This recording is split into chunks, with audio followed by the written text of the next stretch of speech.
This program features live coverage of an African safari and may include animal kills and carcasses.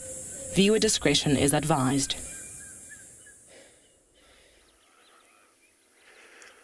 Welcome everybody to a beautiful, chilly morning here at Anbionpinda, where we're watching this beautiful sunrise coming up over the eastern side of Anbionpinda and the beautiful sand dunes of the Indian Ocean. And it's quite a chilly morning here. There's no wind really, but there's quite a breeze in the air. And I think we're going to be looking out for some lions this morning.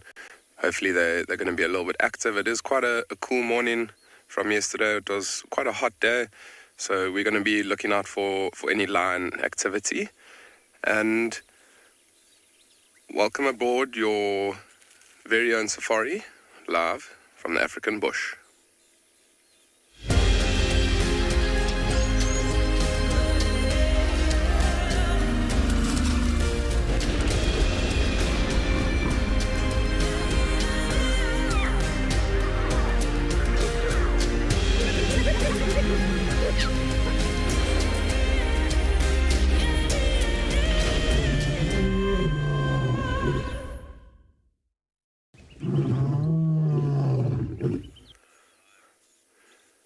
Welcome everybody to Anbionpinda Private Game Reserve, where we're still sitting in the same spot watching this gorgeous sunrise coming up from the east of Anbionpinda. And we're going to be looking out for any predators this morning. It's quite a chilly morning here on Anbionpinda, so hopefully the cats are going to be a little bit more active this morning. My name's Chad Hobson. On camera today we've got Odie, and yeah, like I was saying, we're looking for any signs of predators, be it leopard, lion or cheetah. And I think this morning it's quite a good morning to look for these cats, because it is quite a cool morning. I mean, that sun is rising and hopefully they're going to be a little bit more active. I know last night some of my fellow rangers found a lioness with 4 cubs, not too far from the lodge, and there was also 3 lionesses that were seen a little distance from where we are now. So I think we'll try for those 3 lionesses first, and if no luck, we'll then try and head into the area where the lioness with the 4 cubs were. I know that the lioness with the cubs was quite hungry, so potentially she has moved from where she was last night. And we might see if we can find any tracks of her and then follow her, see where she ends up. And the 3 lionesses, they were seen around the airstrip last night, and the airstrip's quite a good area to look for, to potentially hunt, for those lions.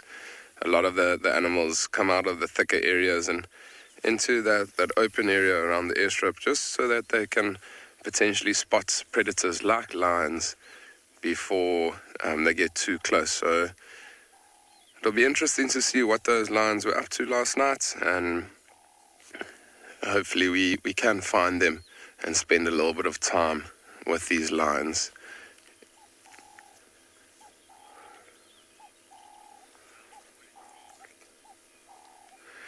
Flask, it is an extremely amazing scene here on Anbionpinda this morning.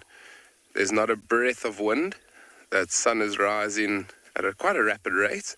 And there's a little bit of mist coming off the water holes down in the valley from where we are now.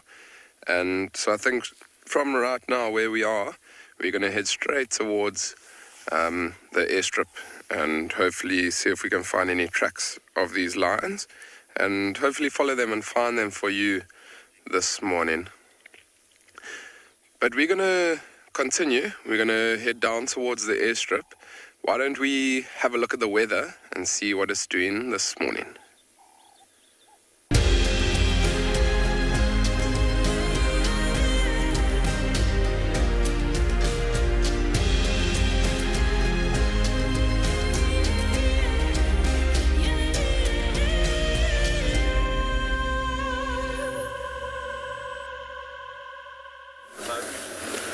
Well, good morning everybody. While Chad's checking airstrips, I'm dealing with a very naughty elephant. I think it's the same one I had the other afternoon that was giving us a tough time.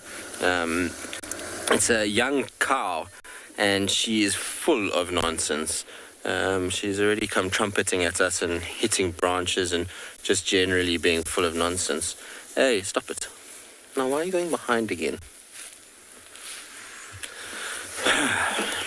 Right, anyway, we'll deal with her now. My name's Tristan on camera. I've got Morgan this morning.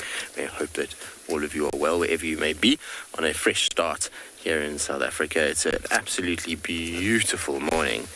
The light is perfect. We don't have any wind. This poor elephant is giving Morgan the toughest time ever. Morgan's having a laugh because she keeps just going around in circles and making life incredibly difficult. No, and those Ellies also don't want to play the game. It's not an easy thing. Let me reposition you. There's some coming up the road. How about that, Morgan? That's going to be much easier to be able to film. It's a chaotic start in some ways this morning, and they too are going to disappear behind a bush. I'll go forward a little bit, although I'm sure this one behind us is going to be cheeky and come back storming through the bush as it did already once. Just being naughty, I suppose. It's okay. They're allowed to be sometimes. You guys are moving quite quickly, actually.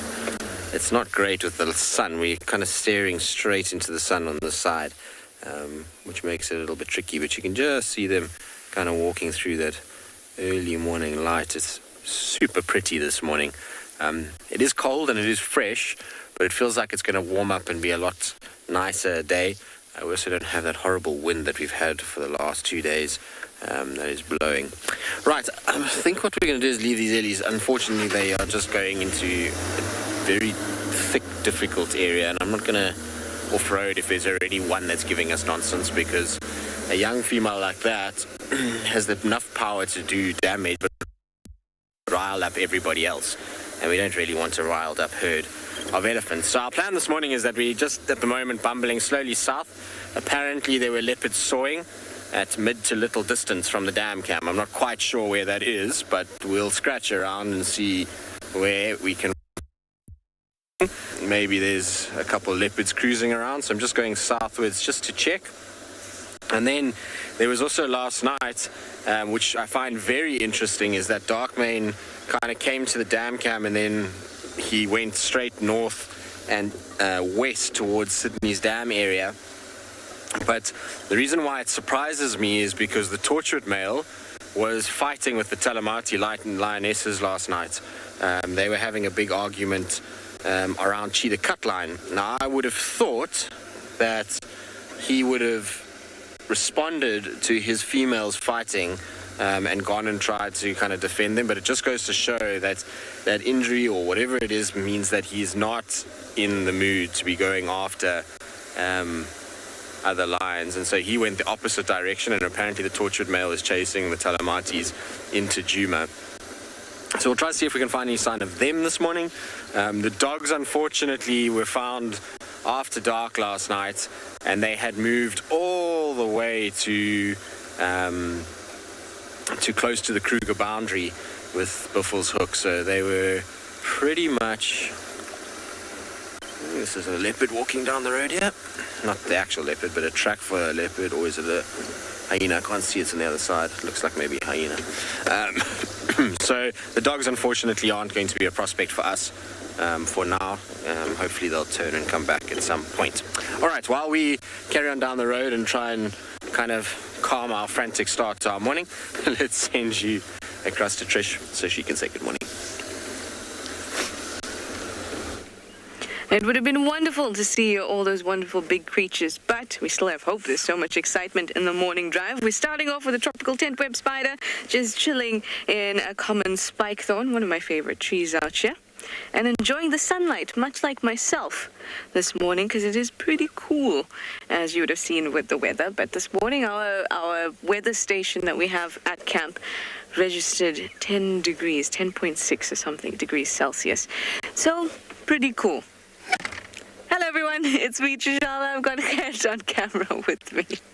And we are very, very excited. So we're here we're going to start rather in the northeastern corner of Djuma, that's near Buffelshoek Dam, and we're making our way to that area at the moment. We just stopped to have a look at, the lovely sun and this tropical tent web spider's web, because that is the spider that I was telling you about, which scientists have recently taken the different frequencies and vibrations on the webs and converted it into an audio expression so that we could hear it. So I thought I'd just show it to you exactly which spider they use, and that is it. So these webs are created like a tent. You can see that there's lots of messy webs above and below it, but there's that kind of tent in the middle, and that's where they catch all of their prey. And when I say catch, I mean collect, because what happens is the prey would fly into these untidy bits of web that are non-sticky and then fall into that tent bit where they'll get caught and ready to eat. Looks like we have a spidey friend there. You can see it in the middle.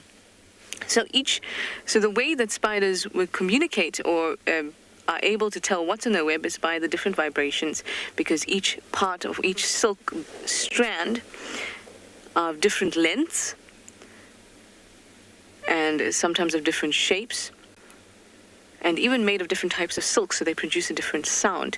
But for us, for them, it doesn't appear as sound. It's vibrations that they pick up by their feet or their legs, and that can tell them how far on the web something is caught, how big it is, whether there's another spider on the web, things like that. So it's a beautiful thing to be able to convert that information into something that we can hear, because we can't pick up vibrations in the same way they can. They've turned it into this audio signal, and then we hear it, and it kind of makes you feel like you're immersed into the spider's world, because your senses are picking up the same thing theirs is, just in a different way. Ours through audio and theirs through vibrations. There's a nice little sack in the middle there. That could be egg sacs mixed with debris.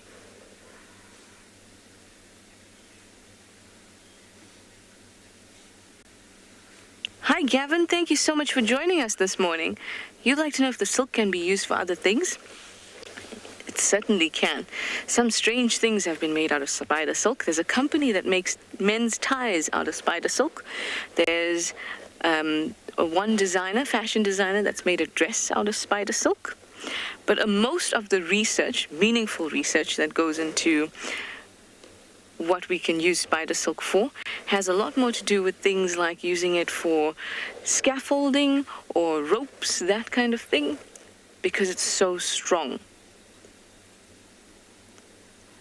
But we haven't been able to recreate spider silk exactly just yet. We've done better with the silk of like silkworms than the silk of spiders.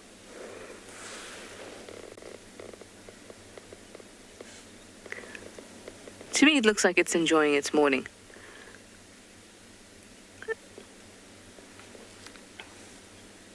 Hi, beach girl. You'd like to know how many spiders can live in this web. These are not community spiders or social spiders, so it'll just be one spider, usually a female.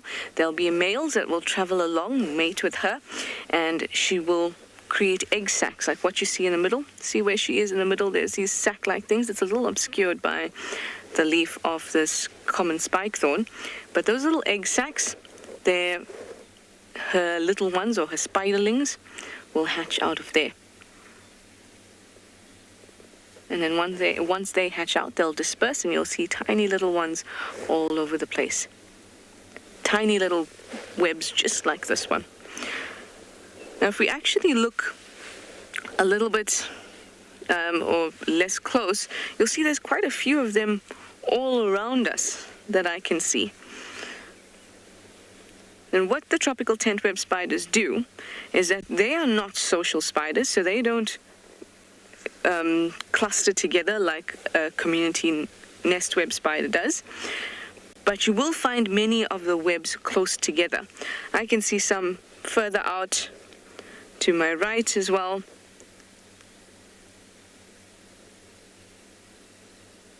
And they all kind of are around a similar area.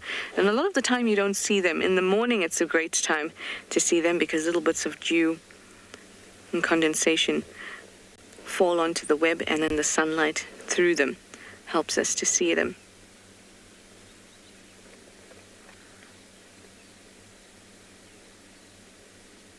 You can see there's some more.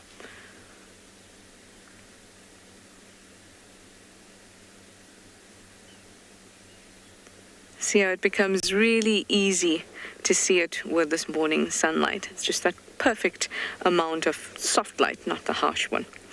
Anyway, we're going to keep on moving and go ahead with our plan to go to the northeastern corner and start from there. But we're going to send you over to JP at Pridelands to say good morning.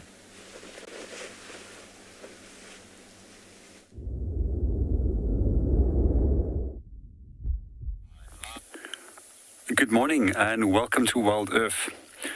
We're currently at Eco Training Pridelands and we're at Leopard Dam, just enjoying the first little bit of sun that's coming out. It's been quite a chilly morning so far, and it's at the moment some 12 degrees Celsius, which is considerably cold for us when we work in the Lowveld, as our temperatures can often get up to 44 degrees Celsius in the summer, and anything below 27 is considered for us fairly cool. Our plans for this morning is to start our walk from Leopard Dam, do a circular route and then come back. My name is JP LaRue, and behind the camera we have got Glenn for the morning. In the meanwhile, we're going to just pan out and let you enjoy that beautiful sunrise that is coming towards us.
Do you dream of traveling to a far-flung wilderness location where life continues as normal?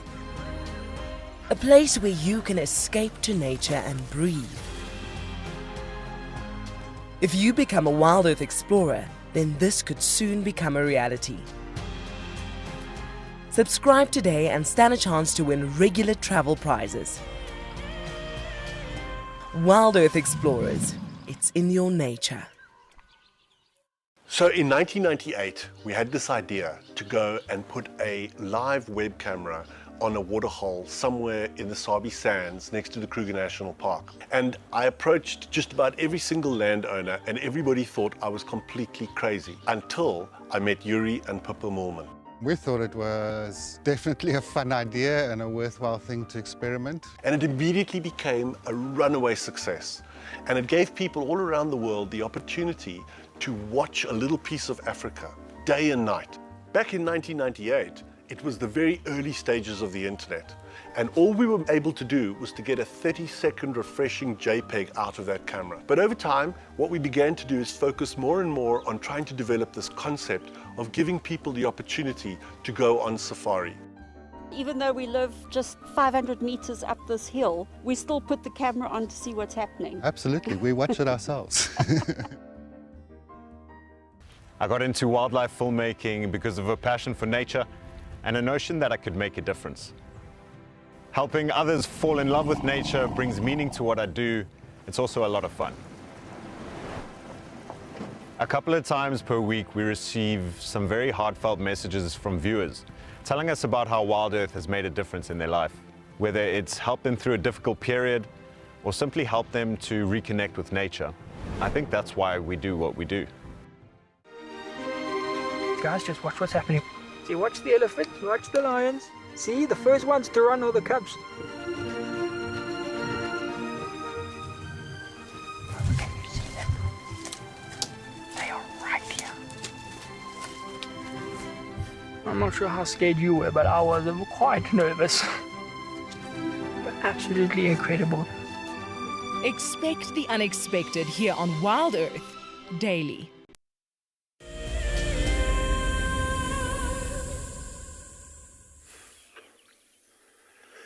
Welcome back to And Beyond Punda, everybody, where our plan has succeeded.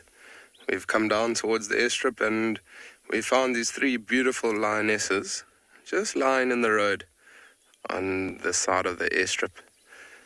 There's beautiful lighting coming through from the east, and there's also a herd of impala just on the left-hand side of the airstrip. And you can see they're all pretty alert at the moment. They're actually alarm calling at these lionesses lying on the side of the airstrip. I mean, have a look at their body posture. You can see all their ears are focused straight on those lions.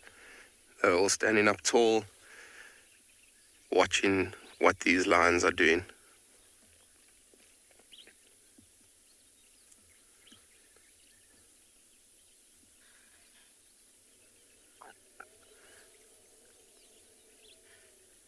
I mean, there's one lion that's just on the right-hand side that looks still a little bit interested in those impalas, but the other 2, they're looking off to the left-hand side. There is a wildebeest quite far down the airstrip on our left.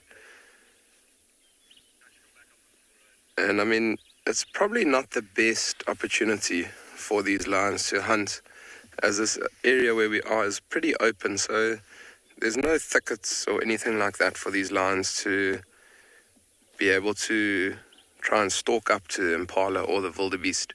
So it's probably not the best opportunity to be able to hunt. But I think last night they most likely spent the nights out here, and I wonder if maybe they had an opportunity to hunt last night and were unsuccessful. And maybe that's why they're still lying here, just resting, trying to gain a little bit of energy before they do start to move and potentially look to hunt. But we have parked quite a distance from these lions, just in order to give them the best possible opportunity of hunting. And I mean, we're probably going to stay a little distance from them just to see what does roll out here on And Beyond Punda this morning.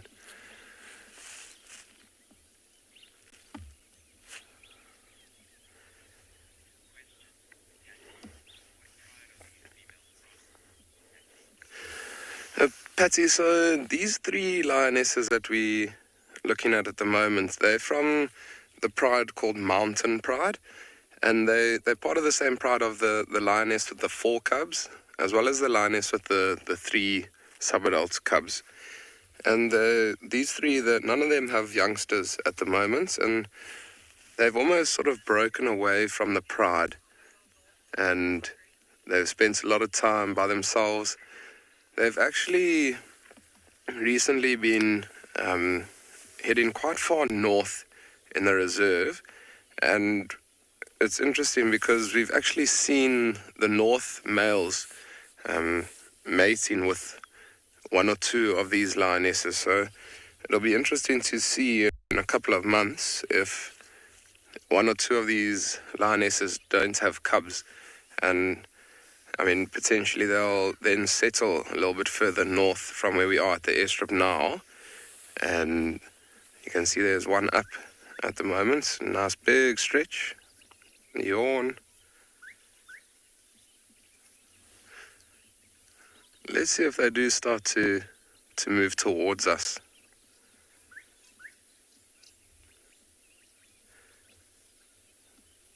How beautiful is that? Them walking directly down the road towards us.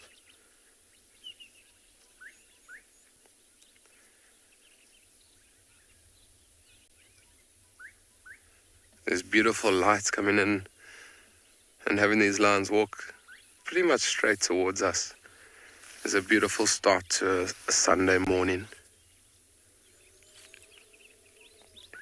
You can see the one at the back's just trying to catch up.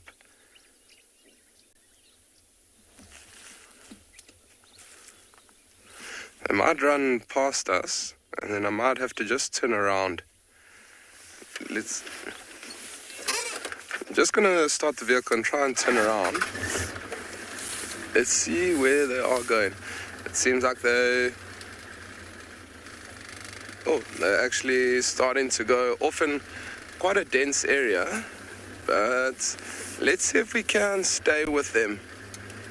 They've gone off on quite a prominent game trail.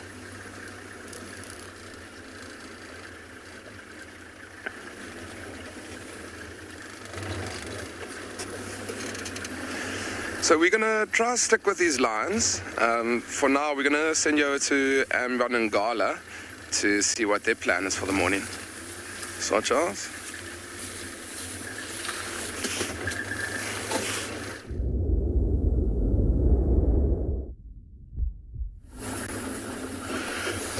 Good morning, everybody, and welcome to and beyond Ngala's Private Game Reserve, where we are having a fantastic morning today. And I can say this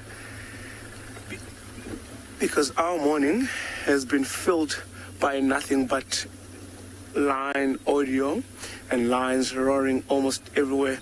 So behind the bush over there, there is one of the Birmingham sub-adult males.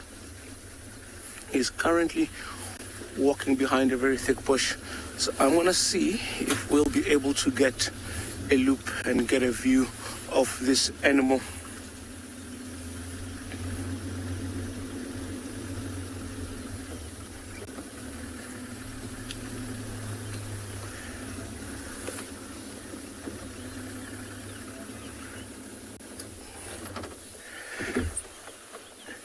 It looks like there is an impala on the other side of the bush, and he is just waiting there.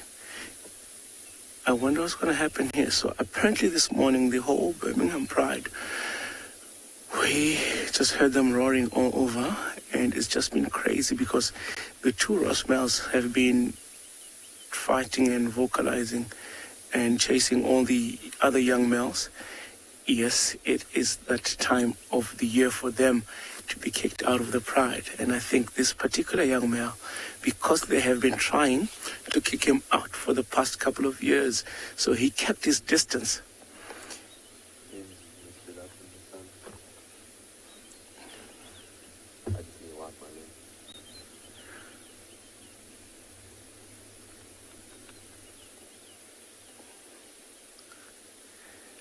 Amazingly, that impala is still there.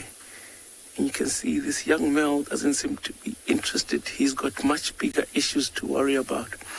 Like, if those two males find him, he knows he's going to be in trouble. So it's just been a crazy morning watching these males pushing off these young males. And it looks like he is headed away from the rest of the pride. And I can hear he is still vocalizing and making some sounds. So I'm going to drive forward a little bit, and it looks like he might be coming back to the road. I just want to see which way he heads, and then if we lose visual of him, I'm going to try and see if we can relocate or find him inside this thick bush. I am hoping that he settles down. However, I don't think after the commotion that has been happening this morning, he is going to settle down any place close to where these two males are busy roaring. There is, however, another lion responding to his call in that direction. So hopefully we get to find another animal.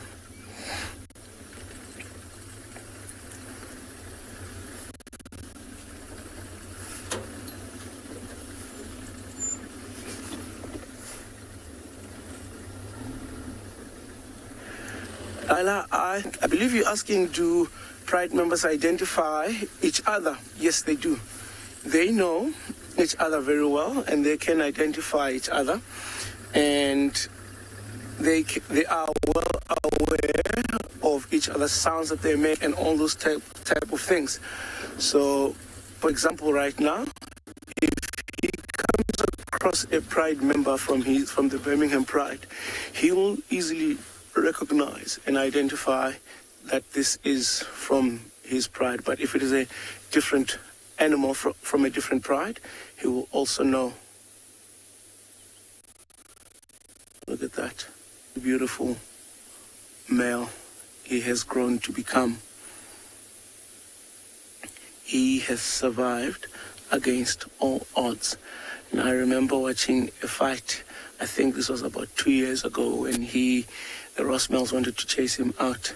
And at that time, he was smaller than he is now, but he always stood his ground against those two big males.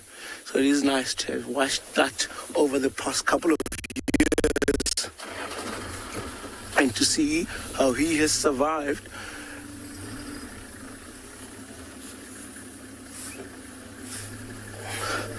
All right, I think we're going to stick with this male right now. So we'll quickly send you guys to the Pride Lens, and then we'll see what happens out here.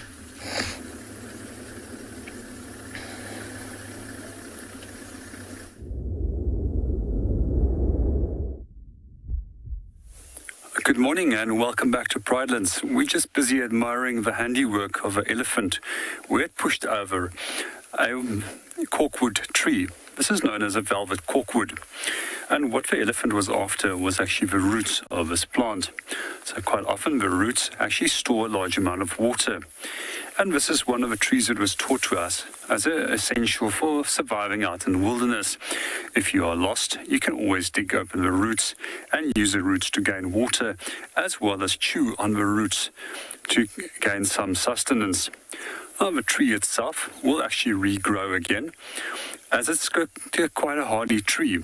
And in Afrikaans, we call them a kani dood, which means can never die, even although the elephant has pushed it over.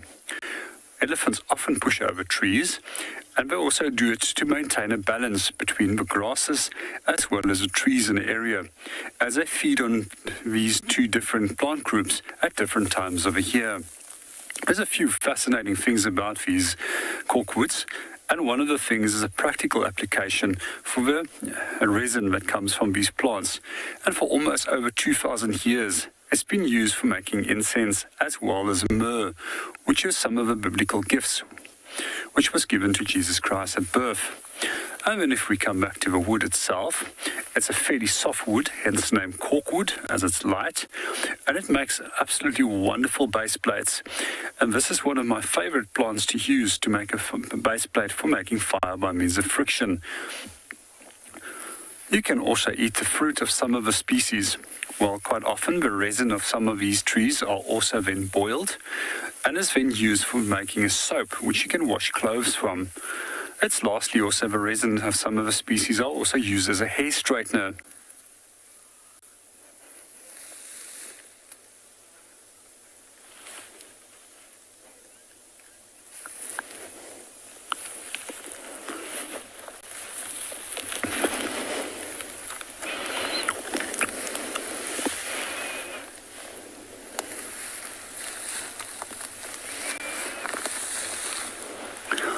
Here we can see some of the resin where the tree has been damaged.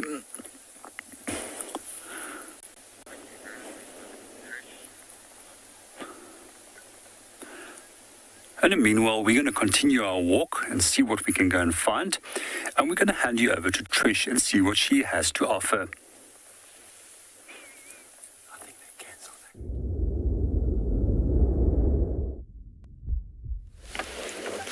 We've arrived here at Buffelshoek Dam, and there isn't much happening, but it is beautiful, so I thought I'd just show it to you anyway.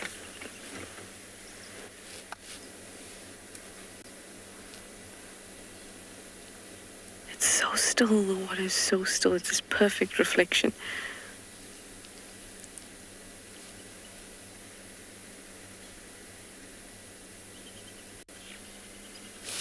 A squirrel that's been alarm calling in the background a little bit, but it's so dense in that area I can't either go there or look properly to see if there's anything.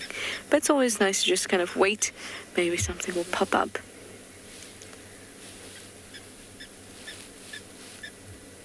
Isn't it beautiful? It looks so swampy. This mist kind of hovering just above the water.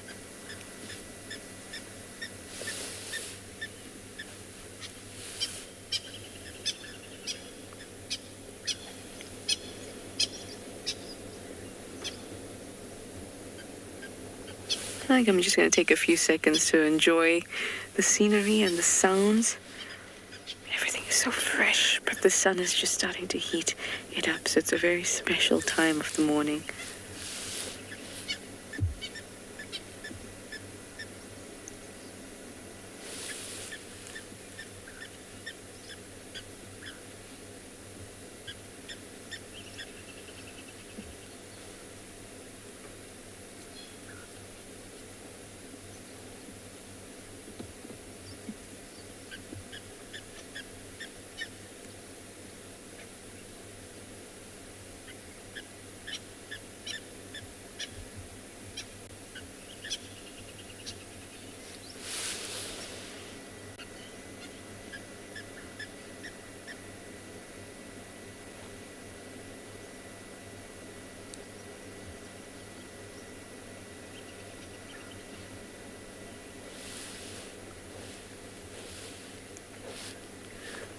That squirrel that's alarm calling in the distance is so persistent. But it'll be very difficult for me to get there. We can try using this small road that's on the eastern side of Buffelshoek Dam. Just have a look. Do I see a friend here? Just grabbing my binoculars out. Oh, no. Never mind. The light's playing tricks with me. Oh, it's heating up so nicely now. Time for the gloves to come off. I think for us to take Buffelshoek Dam East Road. Sir 50, you say you love the mist over the water. So do I. It reminds me of some kind of Scooby-Doo swamp monster episode. It's just beautiful. It seems to have a life of its own the way it moves across the water's surface.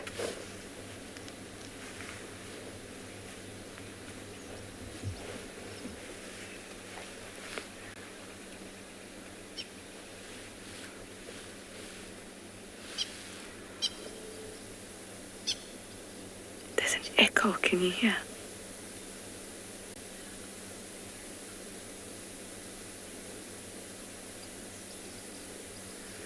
Was a slight echo. It's so beautiful.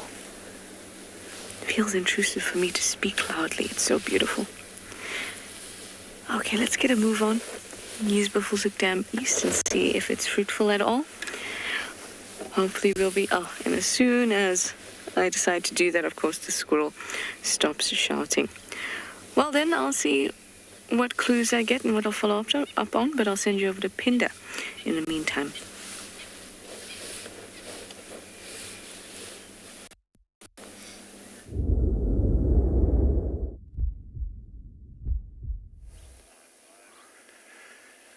Welcome back, everybody, to Ambient Pinda, where we're still... Oh, there the lions have just popped out. Just on the left of the bush there. They're coming out onto the airstrip, and these lions seem quite playful this morning. You can see they're running together, playing with one another.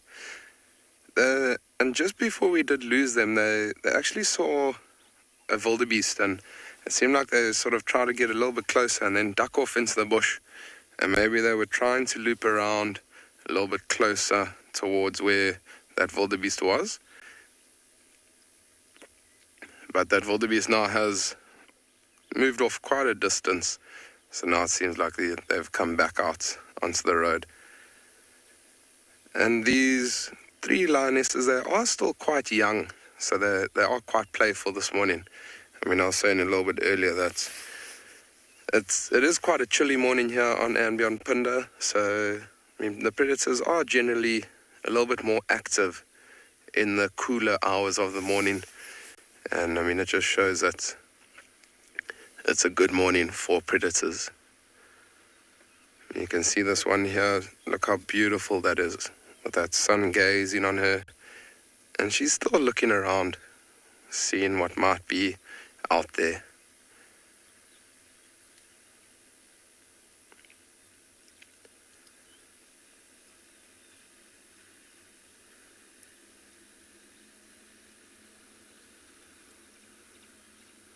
There is still that herd of impalas off in the distance, and they are still on high alert looking. I mean, these lions did disappear for 4 or 5 minutes, and they did relax, but I think they have potentially seen some movement, and they're just wondering what that is. And if those impalas do see those lions again, they will alarm call, and that alarm call will then let other animals within this area know that there's a potential threat around, and they'll almost all be on high alert. You can see that one lioness now is going to join up with the other two. Let's see if she does lie down now close to them.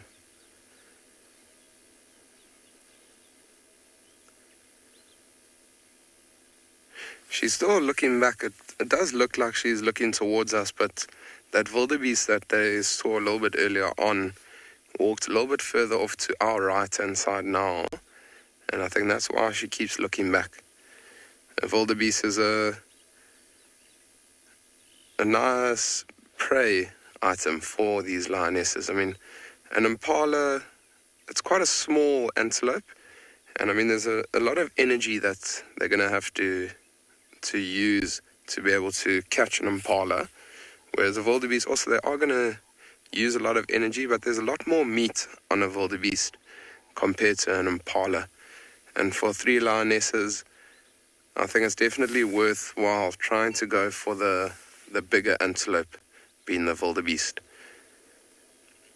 And saying that, I mean, lions are very opportunistic animals, so any opportunity that they do get, that's a good opportunity, they will hunt.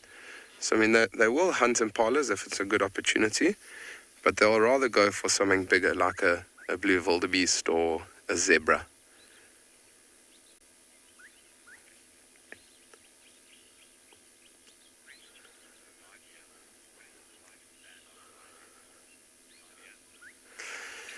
Nadia, thank you for your question. The lifespan of a lioness, lionesses will often live to around 15 years old, so between 15 and 16. So I mean, these 3 lionesses, they between the ages of 5 and 6, so they do still have a very long time to live. And I mean, these lionesses, they actually haven't had cubs at all yet, so I mean, they've still got a lot of life to do. They most likely will have 3 or 4 sets of cubs from now till when they're about 15. And I mean, lionesses, they do tend to live a little bit longer than male lions do. Male lions tend to probably live between 12 and 13 years old. And it's just because male lions, they have quite a tough life. I mean, they have to dominate an area, they have to protect the lionesses. They also have to fight off other male lions, so they do tend to live a little bit shorter than lionesses, but I mean only about 3 or 4 years. And now you can see these lionesses, they're starting to move a little bit closer towards those impalas, and the impalas are still quite alert. But I mean, it's amazing to see the lions camouflage. It'll be interesting to see if they do almost start to duck off into the bushes.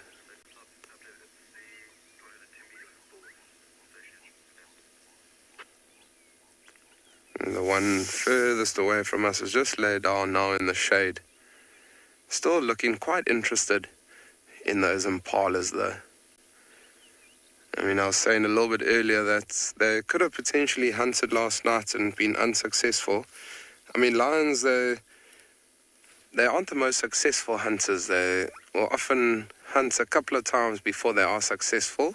Some people say that they are only successful about 20% of the time. So, I mean, they could have hunted 3-4 times last night, and they are quite hungry. I mean, it doesn't look like their bellies are full at all.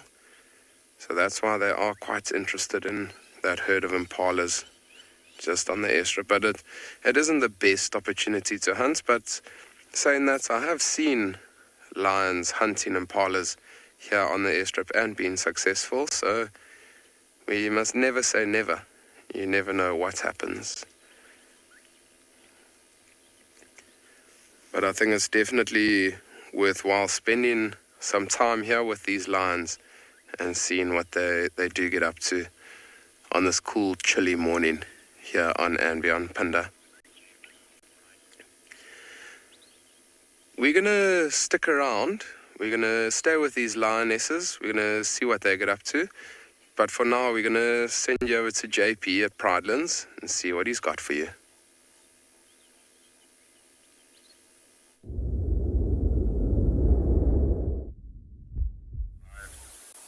Good morning and welcome back to Pridelands. We started moving away from Leopard Dam and we've noticed a large amount of tracks in the area. So it's almost like if the animals came to like their Facebook page and did an update in terms of checked in. And let's quickly check who all checked in over here on this social media page. If we first start off over here, one of my favorite little tracks that belongs to a genet. And what genets have got very neat little tiny little round pads at the back and then these little round toes. Genets is actually awesome little animals. They often tame very quickly around rest camps as well, and they'll come and investigate and see what you're up to, especially if you're sitting outside a fire at night. And if they got used to stealing little scraps of food, and we actually find that genets has already been tamed some 5,000 years ago by the Egyptians, and they used to use them in their granaries, combined with African wildcats to actually catch mice and rats. And then if we have a look over here, we've got another track over here, which belongs to most likely a red-billed hornbill that has been hopping up and down over here.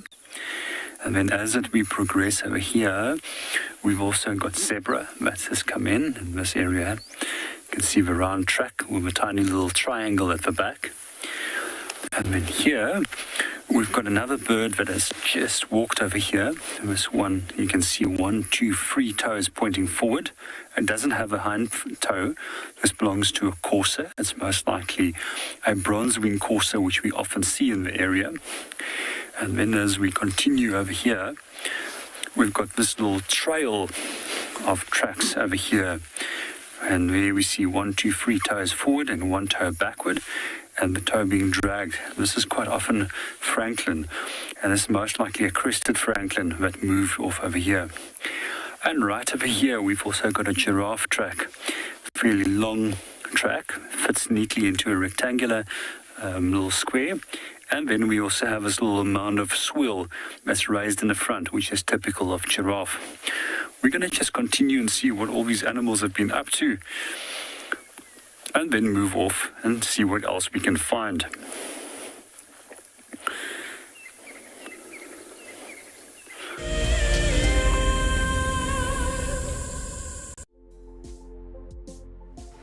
On the 27th of April, Wild Earth will be turning 14 years old, and we wouldn't be here if it wasn't for all of you. And to celebrate, we will be finishing the beautiful book that we started last year that looks at the history so far. But we do need you to be part of it. Please submit your most memorable sighting, or what Wild Earth means to you, or even just your name and a comment to be included inside the book.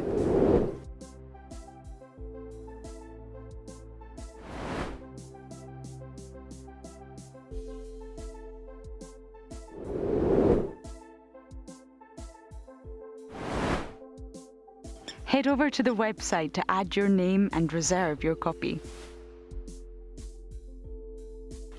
And a big thank you to all of you who have contributed to the book so far.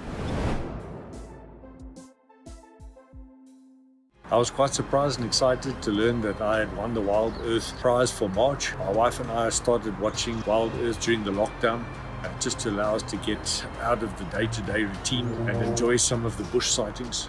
Our favorites, of course, are watching the birds when they show them sometimes, and especially the leopards. That's always nice to see on the show. She will definitely be going with me, and I'm sure we're going to enjoy all aspects of the prize, as we don't get out into the bush often enough. Thank you very much, Wild Earth. Hi, my name is Tristan Dix, and I am a guide here at Djuma Private Game Reserve for Wild Earth. We love connecting you to the African bush, and we always look forward to all of your questions. If you want to ask a question on Wild Earth, you'll need to register on the website. Once registered, go to our live safari page and submit a question below the live feed. Catch up with me on Wild Earth. We have a baby pangolin, a baby pangolin. This is off the charts. This animal is about from your fingertips to your elbow. That's the total length of this animal. This is unreal. This is unreal. This is unreal. This is like now my 4th Christmas in a week. We should do this more often. Tune into Wild Earth every single day. It's in your nature.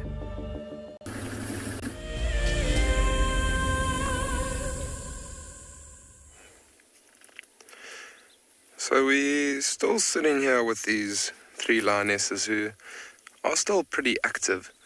I mean, they are looking very interested in the herd of impala off on the left-hand side of screen now.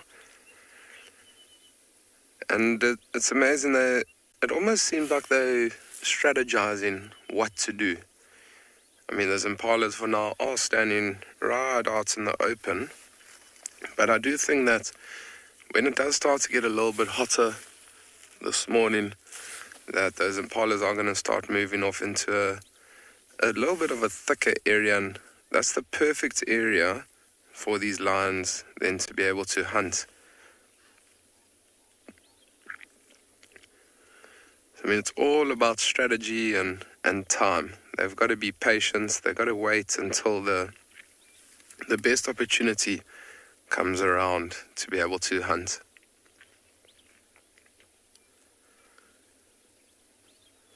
I mean, it's amazing though. These lions are all lying off in the shade, and it's amazing how camouflaged they are. I mean, even though there's not too much grass around, I mean, those impalas, they do see them for now. And I think these lions won't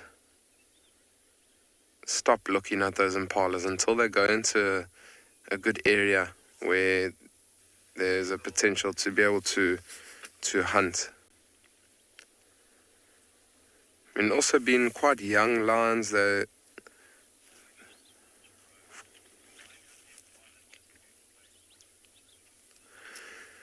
So Jerome, that's is also a very interesting question, is why don't these impalas just move away? So the impalas, what they do is they would rather keep a lookout at these lions, know exactly where they are, because Jerome, if they do move off and they then stop thinking about the lions, these lions will be able to then go try and get a lot closer, and there's a potential for them to then hunt. Whereas now, I mean, there's quite a big gap between where the lions are and the impalas are. I mean, I would say probably over 100 meters between the impalas and the lions, and that's a big enough gap in order for the impalas to get away if the lions do start to chase. And so I think that's why they're not moving too far. They'd rather keep an eye out at these lions, know exactly their whereabouts.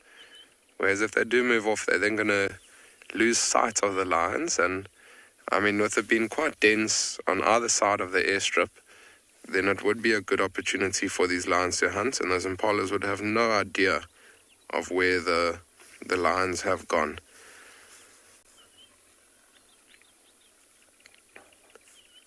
I mean, it doesn't seem like it's the best option, but if you think about it, it probably is the best option for these impalas. I mean, impalas are incredibly fast antelope, and as soon as there is any sign of these lions getting closer in the open, I'm sure those impalas then will run away from these lions. But also, you never know. I mean, there's a lot of Inyala here on and beyond Punda, and with it being quite dense on the either side of the airstrip, there's opportunity that they might hear or even see Inyalas in these more thick areas, and that could then potentially be a better opportunity to hunt. Also, there's a lot of warthogs that are around this area, so warthogs also quite a good option to hunt. So I think it is definitely worthwhile spending some time with these lions and seeing what they do get up to.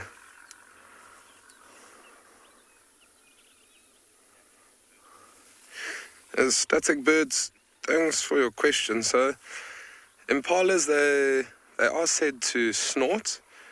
It's not a bark. So Inyala or Kudu, they will bark. They say that the snort is bark-like, but yeah, it is a snort. It comes actually from the nose of these impalas, and that's that noise that you hear when they do make their alarm call. And you can actually see, if we zoom in towards the impalas, some of them are sort of starting to relax a little bit. Some of them are starting to graze. I mean, they are looking back, but they're not looking too worried. And I think that's just because they have an eye on these lions, and they know exactly where all three of them are, so they don't need to stress too much.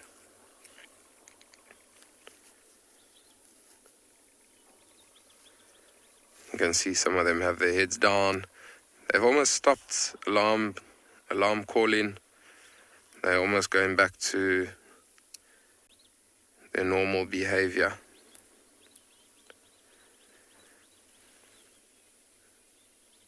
It's interesting, if I have a look with my binoculars, trying to see if there's any male within that herd, and I don't actually see any male. I mean, it is coming up to that time of year where they are rutting. So I wonder if there isn't maybe a bachelor herd of male impalas in and around this area. But we are going to stick around with these three lionesses and this herd of impalas. But for now, we're going to send you over to Ngala, where Rule has something amazing for you.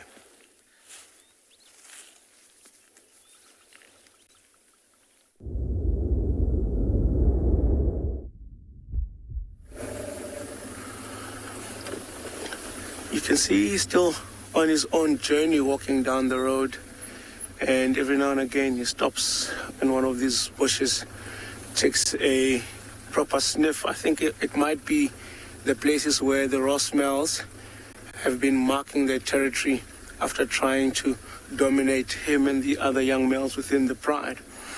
So we'll keep up with him for now and see where he heads.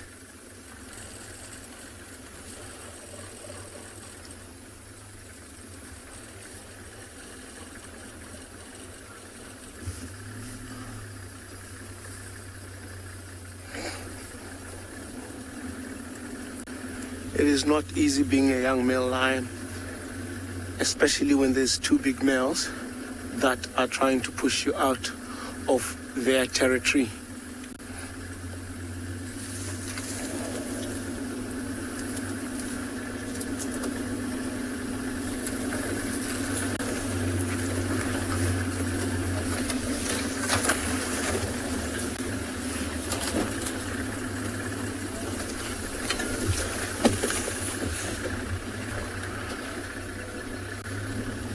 Navia, I'm sorry, I couldn't quite I understand your question.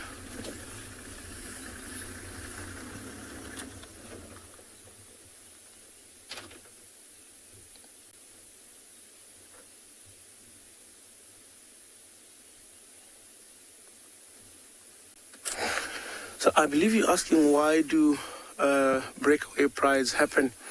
So if you think about it carefully, lions have to hunt to get their own food. And the Birmingham Pride at one stage had over 24 lions. Now that's too many lions in one place, which means that if they kill, for example, a zebra, you can imagine 24 lions feeding on one zebra. That meat is not going to be enough to sustain the whole pride. So the pride split up. It makes it much easier to hunt, and it makes it much easier to try and find food. So the smaller numbers, it means that if they hunt a zebra, there is plenty of food for the rest of the pride. So I think one of the reasons is the feeding becomes a problem. They have to keep hunting every single day because whatever they catch is not enough to sustain the whole pride. But if they break down to smaller groups, if they kill a wildebeest, it will at least sustain them for a couple of days.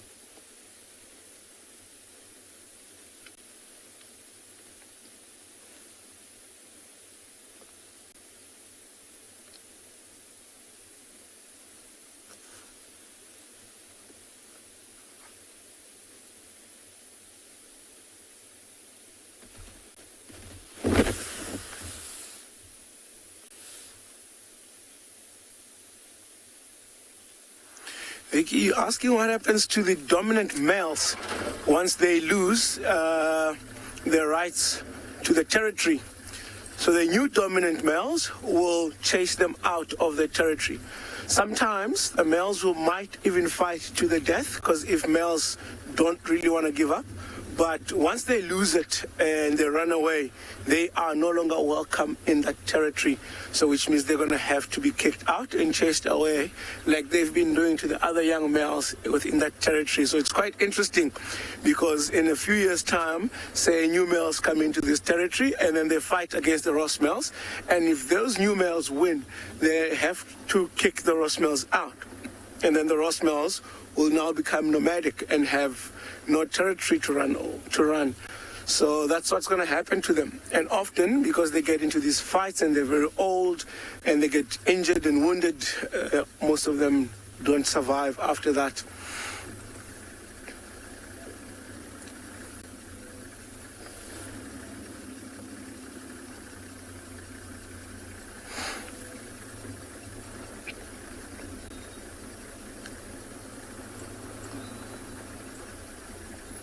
I'm just wondering what's going to happen to him, because he's been refusing to leave the Birmingham Pride. Whenever the Ross males are there, he would keep his distance, and whenever the Ross males aren't there, he would join up with the Pride. And he has survived like that for a couple of years now. And it's interesting because I want to find out what's going to happen. Is he going to stay with the Pride? How long till the Ross males finally decide to properly chase him out, and what will this situation change to become? We're also hoping that now there are those 3 young males there, he might join them and leave the Pride with. It will be interesting if he refuses to do that as well.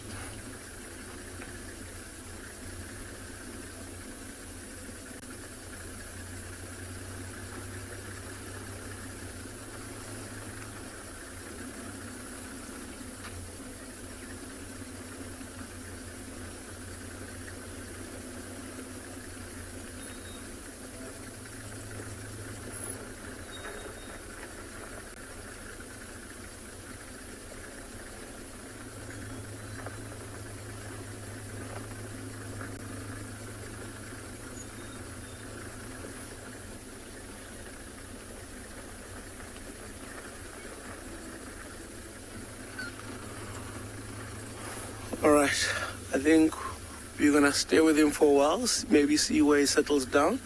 And in the meantime, I'll send you guys to JP with his bird of prey.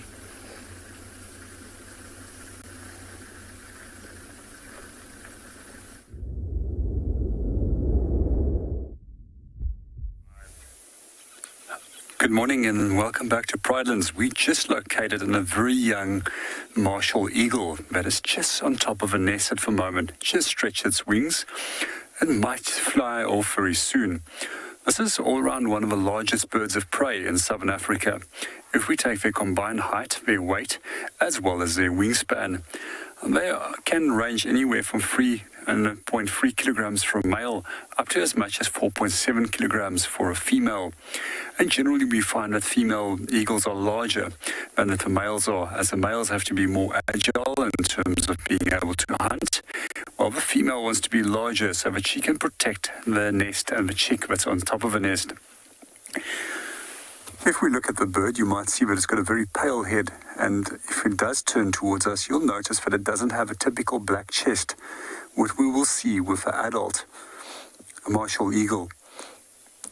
So quite often these guys are also confused with other young birds of prey, such as the crowned eagle, which is actually a forest specialist and focuses mostly on primates, while these guys will go for anything from the size of a guinea fowl, water monitors.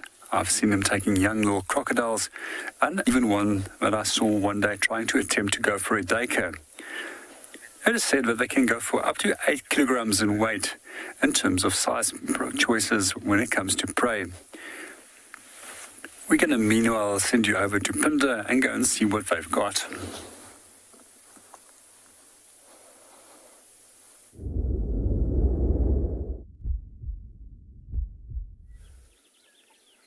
Welcome back to and beyond.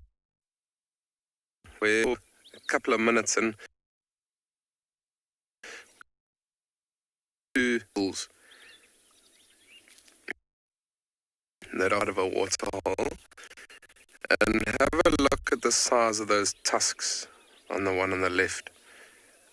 I mean, it's a beautiful scene here at Anbion Pinda, with the water on the right and those elephant bulls just on a raised area on the left-hand side.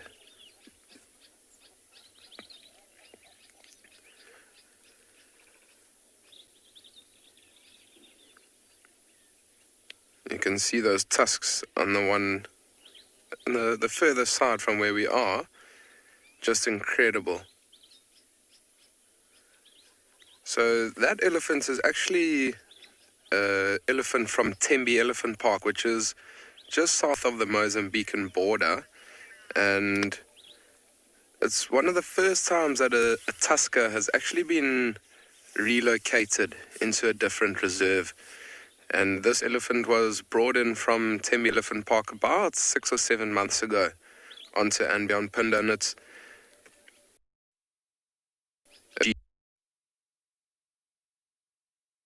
genes, and I've been referring to tusker quite a lot,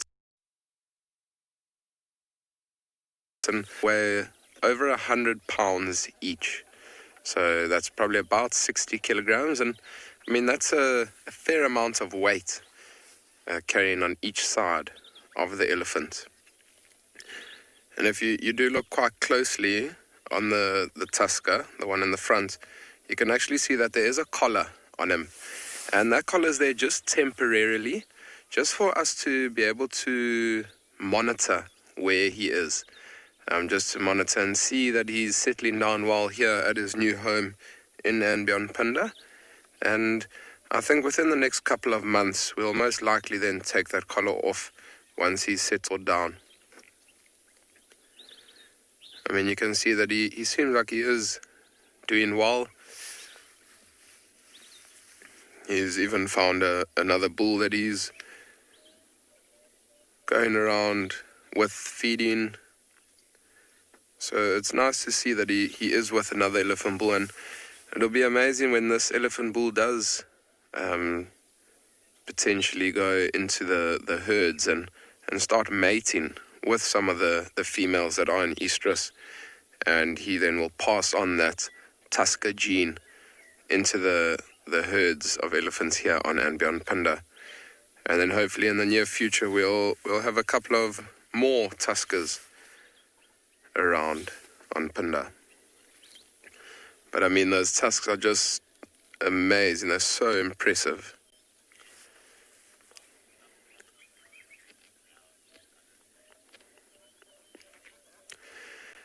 Davey, so tusks, tusks, they will grow, some will grow up, some will grow down, some will grow sideways, and the tusks are actually an extension of the teeth. So, it's basically exactly like humans. Some people have a few teeth that are skew, some people have straight teeth, and it's just because it's an extension of the teeth that some might grow up, some might grow down. And also maybe from a younger age when the tusks weren't set. Sometimes they often will use their tusks to break down trees or try and break the bark off trees, and maybe they might loosen that tusk and it might go a little bit further down or a little bit further up, and then it will set in that certain position.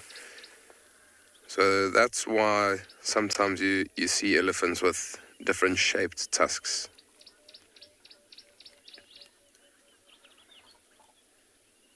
It's amazing in this picture, you can just see those sets of tusks from both these elephant bulls.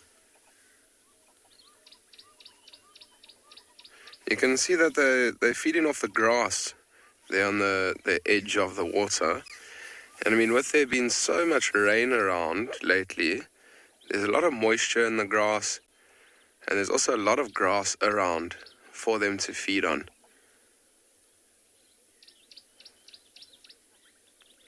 And I wonder, it is starting to get a little bit hotter here on Nambiyana.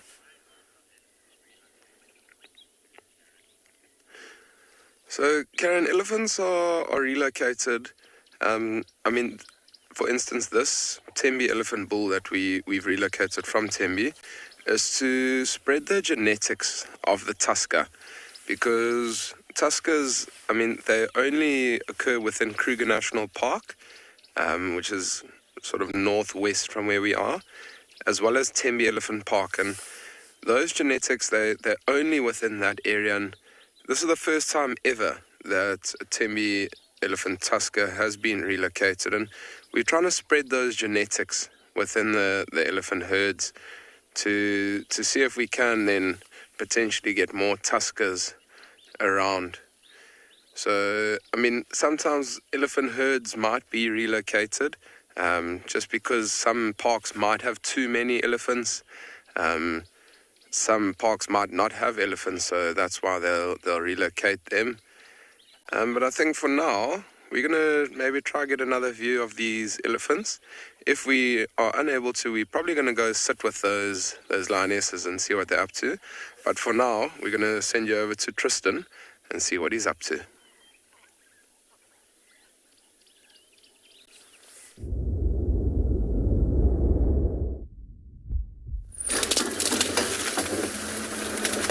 Well, while Chad tries to get another view of the Ellies, I'm trying to keep up with probably one of the hardest cats to keep up with here, and that's Thandi. She's in front of us, but she is just causing us a lot of difficulty through what can only be described as a horrible, horrible block.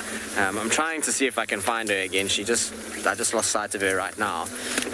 But it's absolute chaos in this area because the dogs have run into her, she ran into the dogs. There's just dogs in everywhere and cars and a leopard in between all of it. Where did she go now? Last I saw her was coming down this way. It's really not an easy block to keep up with the leopard. In fact, I think we've lost her already.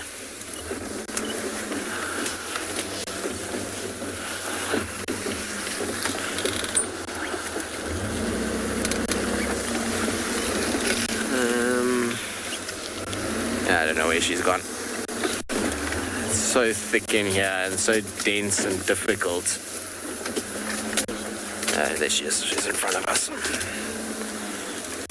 Thandi, do we have to go through this? Can't you just go and sit on a mound for us and be well behaved? You still see her, Morgan? No. Which way is she going? From that mound down to the right. Okay. The grass is also so long here that it's tricky. You've got to try and kind of find her tail. But I did have audio for dogs. It sounded like they were feeding here,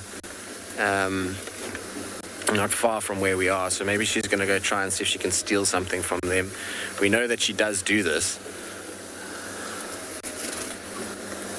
Was she trotting or just walking? Coming this way. So Morgan is just telling me where he last saw her. I didn't see her very well. I just saw her coming from the mound side.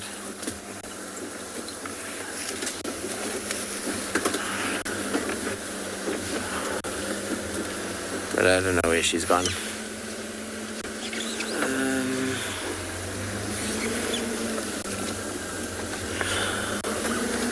Trying to just see if I can find her again. She was moving in this direction, but she's now just given us...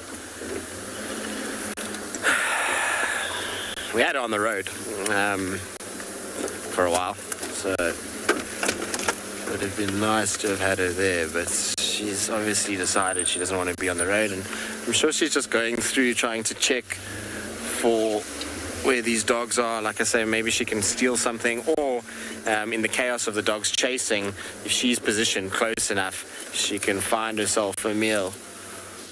All right, well, we're going to try and aimlessly bumble through this and see if we can find her again, but the chances aren't great of picking her up in this thicket, so we'll see what we can do.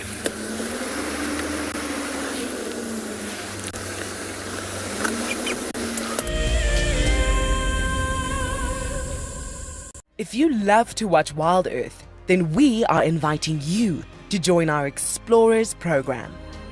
For a monthly subscription, you will have the opportunity to win fantastic Wild Earth expeditions.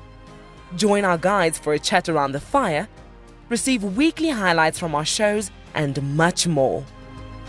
All the money will go to keeping these live safaris on air, which in turn allows us to escape into nature every single day. The Mara Triangle is a jewel in the Kenyan conservation crown, and thanks to the dedication of the Mara Conservancy, it thrives as one of Earth's greatest national treasures. We have been experiencing a reduction in the whale snails that we collect on a monthly basis, and this is basically attributed to our intense patrols. Over the years, this courageous team of anti-poachers has reduced poaching to almost zero. Mimi naitwa Stephen Olereso. Nimefanya kazi miaka 16 sasa. Kuanzia mwaka 2002. Hao wanadamu ni wenye utua sana sana inaogofya ni wale wenye wanaenda kama ndovu. Wanatumia kama bunduki. Sasa hiyo ndio huwa inakuanga hatari sana sana kwa sisi. As a result of the global pandemic and the massive reduction in tourist revenue, the Mara Triangle is facing a financial crisis. They need your help if they are to continue their ability to protect this magical land. I'm Nikki here at Ambion Ngala in South Africa. I love getting questions from viewers about all the small things within the environment and how it all is integrated with one another. If you want to ask me any questions, please simply register with the Wild Earth website, head across to the Live Safari page, and then post your questions there. I'm looking forward to chatting to you on my next Wild Earth drive.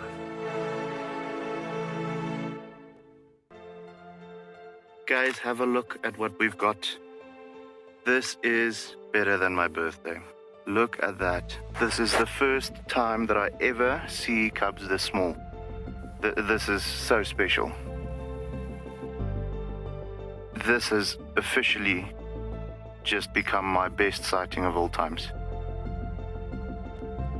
Tune into Wild Earth every single day. It's in your nature.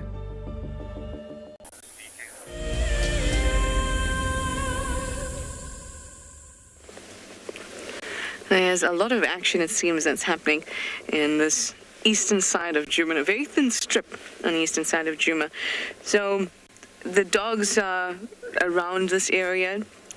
Tristan has Tandy around this area, and we've just seen a glimpse of a leopard, and that's why we're in this block at the moment. We actually weren't sure what it was because we just saw something that resembled a cat move in, and then we see the leopard track just where the animal we saw turned in. So then we turned in and no visual. It was a male leopard, and the behavior would indicate that it was probably Mulwati because he would turn off the road very quickly when he sees a vehicle. So that's why we're staying in the block, but very quietly, just hoping that he'll come out instead of, driving around and and scaring him. But he can be quite erratic in his movements. So from where I am, he could come out on Drakensberg behind me to the east of me. He can come out on Batsleer Road to the south of me. Can you hear that? That's now the dogs that are contact calling, or the dog, one dog, contact calling, just off to the southeast of me. So lots of action here. So I'm hoping we'll get lucky with some spots, but Ngala already has. So why don't you go and have a look.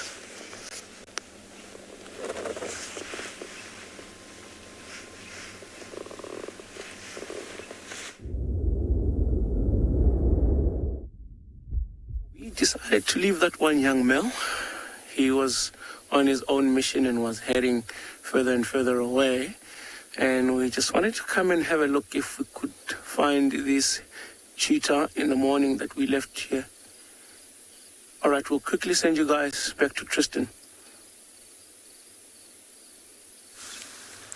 Yeah, Chris, I've got your visual just turn in from there. As you can see, we've got the dogs. So as I was saying, we had audio for them on a kill. The hyenas are here, the dogs are here. There's a male leopard that's run into this block that Trish saw, and Thandi also came into this area. So there's just chaos all over the place here. I don't think this carcass is going to last for very long. It doesn't seem like a lot left, and the dogs are calling, trying to get the rest of the pack to kind of respond. And so at this stage, it's just chaos. It's pretty ridiculous that we've got 9 wild dogs, 2 leopards, and 2 hyenas all in this area. I'm pretty sure Thandi's going to make an appearance here somewhere. I think she heard the commotion of this being killed, and she's coming down this way, as well as that male leopard probably also heard the commotion and is also coming into this area. Which male leopard? We obviously don't know, but let's see what happens here. If we start to hear growling, then we know that the dogs have seen a leopard, because they start to growl when they see a leopard.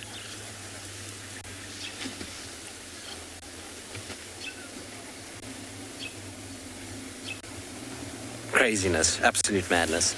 And like I say, it should be the Pungwe pack. You see they've left that carcass. There goes the hyenas, and the dogs are now going to carry on, which is weird. I'm surprised they're leaving that much meat. It looks like a little baby kudu that they managed to kill. Unfortunately, it's the end of that. I think Sorry, Chris. It's a shame. The one guy's been trying to find these dogs and has been doing loops and circles and sort of tracks round and round and round in order to find them, and obviously they're just running in all kinds of directions. But what we're going to do is I'm going to follow the hyenas instead, because I think that the leopards are going to come to where the hyenas are. I don't think they're going to worry about the dogs, so I'm quite keen to see if we can find out which leopards are here. Obviously we know Thandi is here, but let's try and see if we can find if this male shows up as well. Normally when dogs are around like this though, it's always a case for when a leopard's going to get treed. So hopefully we'll just see one popping up into a tree somewhere, and that will kind of help us. The last visual I had of Thandi was just to our east. So I'm hoping that, you know, she makes an appearance. I don't know if I've lost this hyena already as well. This block is terrible. Can you see the leopard? There we go. All right, past the dead tree. There we go. Hello, Thandi. How are you, my girl? So there she is there. So, like I say, following the hyena, there's the hyena, and there's the leopard there. So let's see if the male arrives too. With the feeding of the hyena, the male might come into this area, and we might get them all together.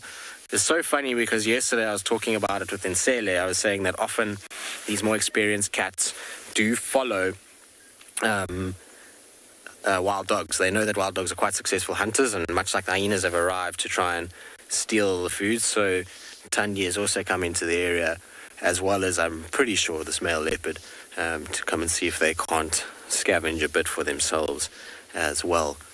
Now, she's not with the cubs. She left Marips all the way inside Torchwood, and then kind of came this way. And I'm pretty sure she's been tracking the dogs the whole way, because she's pretty much walked parallel with them this morning. Her tracks and where the dogs' tracks are on 2 roads that run parallel to each other. So I'm pretty sure that's what she's been up to It'd be cool if a male leopard arrives here. I'm interested to see who it is. Where we are here, I mean, theoretically, should be Mulawati, and given the brief visual that Trish had, you would think it would be him. But I know of late, Lauren's been seeing, well, she saw Klangula on Cheetah Cut Line, which is not that far from where we are now. So it's very possible that he's also around. And that would be the first time that Thandi, I think, would have found him or seen him. It would be interesting to see her reaction. Hello, beautiful girl. Got her grumpy face on today. So I want meat face, but there's a hyena in my way. And she won't challenge that hyena. She knows that, unfortunately, her chances of being able to steal from a hyena of the size is not great. She can get badly hurt. So what she's probably hoping for is this hyena to fill up, and then she can come and get any little scraps that potentially are left over.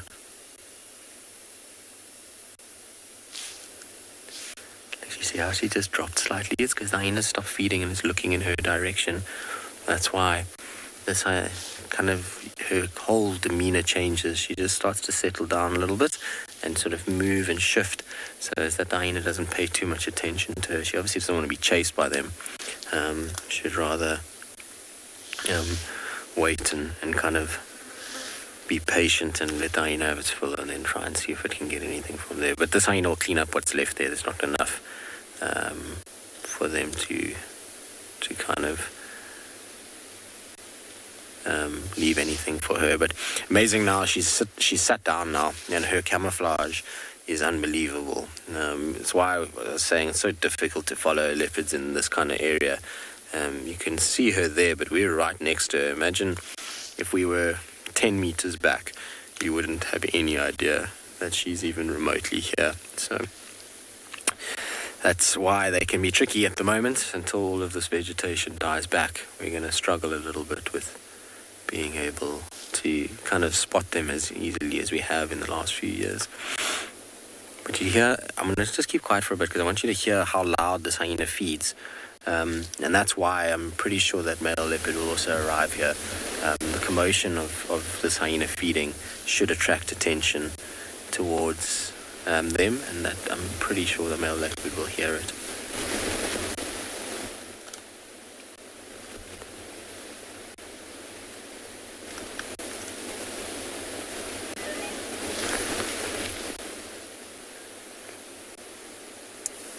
Now, if he does come, he will come from behind us. Here comes another hyena.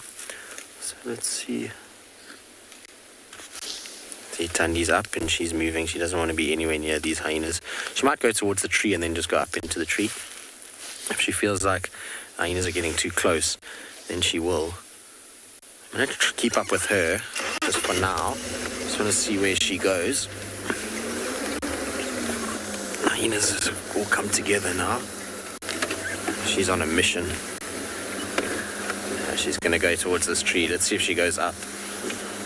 She might just mark the tree, or she might go up it. Let's have a look. It's just at the base of this big marula. Be a nice tree for her to go up. She wouldn't have to worry about hyenas down there. And you can see here comes a hyena, so it might force... No, she's going... Here goes hyena chasing her along. What's she going to go up the tree, girl? She's going to go up that tree. Look at that. Look at her growling.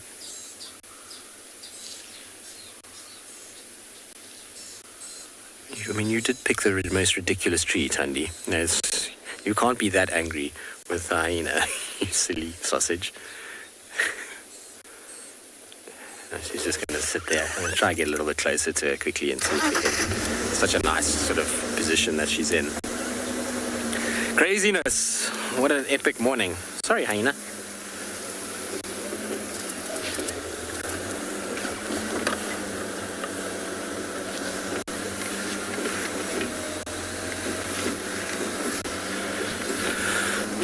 So Lillian, in terms of hierarchy and strength, hyenas would be the strongest on a one-on-one basis between them. but the dogs can be stronger than all three when they're in big groupings together. So you can imagine if there's one hyena, one leopard, and let's say 22 wild dogs, the wild dogs will give the leopard and the hyenas a serious hiding. But on a one-on-one basis, you probably would rank them hyena, leopard, if female leopard like this, then wild dog. If it's a male leopard, then it would go male leopard, hyena, wild dog. So it just depends on the scenario. Tandy, that branches looks like it's even going to break. It's wobbling. The hyenas are carrying the carcass off now. A little bit further. I wouldn't be surprised she follows them a little bit. It's a bit of an interaction between hyenas and them laughing. I still don't see any sign of this male leopard, but where Trish had him is quite far up. So it'll take him a bit of time to get down to where we are at the moment. Although they can cover ground pretty quickly. I mean, you saw how quickly we lost Tandy earlier. It can be a very, very fast. Sounds like there's still one on some of the kill behind us. The kill's obviously been broken into two now. One's carried one bit and the other one's carried some. Epic though. Isn't that cool? What a crazy morning. This is the thing about the Sabi Sands. It's one of the reasons why, so many people come back to it is, yes, we have amazing leopards, and leopards is a big part of it, but a lot of it is the predator interaction that we get here in the Sabi Sands. Is often sightings like this where you have hyena leopard interaction or wild dog hyena interaction or lions hyenas. I mean, the hyenas are generally the common denominator, but even lions, leopard, leopard, wild dog, these things all kind of take place out here, and it's one of the best reserves for interactions of your big predators. Hello, beautiful girl. Shame she's just watching these hyenas. I don't think she wants to come down just yet. She's obviously not impressed that she got chased up the tree to start with. But she did choose, like I say, the most ridiculous tree of all of them. She had two beautiful maroons that she could have gotten up to. But part of it also is that she maybe doesn't want to go up into these trees because the higher she goes, the more attention she attracts to herself. And if wild dogs and things are around, often they can be a little bit wary of it and they don't like to go up and then get kind of cornered up in a tree and the dogs sit below and bark and shout at them all day long. So they prefer then to try and get themselves into a place where they can at least be a little bit lower down but still out of the way of the hyenas. Now we'll watch Tandy's reaction because she's going to be the one that will give away a male leopard before ours. If we start to see her looking and then start to chuff or to drop her head and just kind of bolt, then you know that there's that other leopard is approaching. You see her reaction to hyenas is pretty nonchalant until they're on her tail. Whereas another leopard, she'll have a very different behavior. She'll start to salivate a little bit, and like I said, there'll be little contact calls and chuffs, and that will be an indication that other leopard has arrived here. It could be, like I say, it could even be Tingana that's in this area. You never know. I haven't seen him down here for a long time, but it's possible.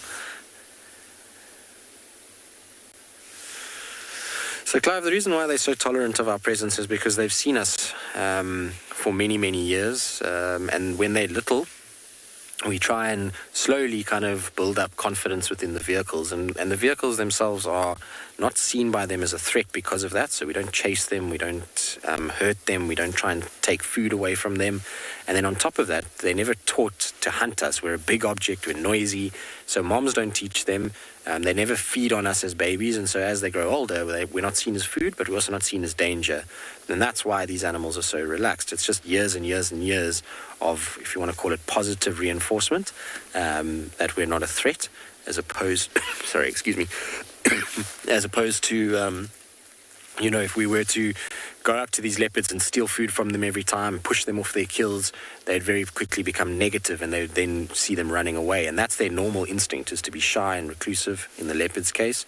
And, in hyenas and dogs, not so much. They pretty much just go about their business. As long as you, again, don't hurt them, then they're pretty all right. If you start to hurt these animals and you start to push them and you start to kind of make their life uncomfortable, then you'll find that they very quickly start to react very differently to you, and you're going to get a situation where you're not going to be able to spend much time with them. They're going to constantly move away from you, and in the case of a leopard, you won't even know that they're there. All right, so epic. We're going to sit here and see maybe this male, like I say, this male leopard arrives. In the meantime, though, let's send you across to some other spots at Ngala.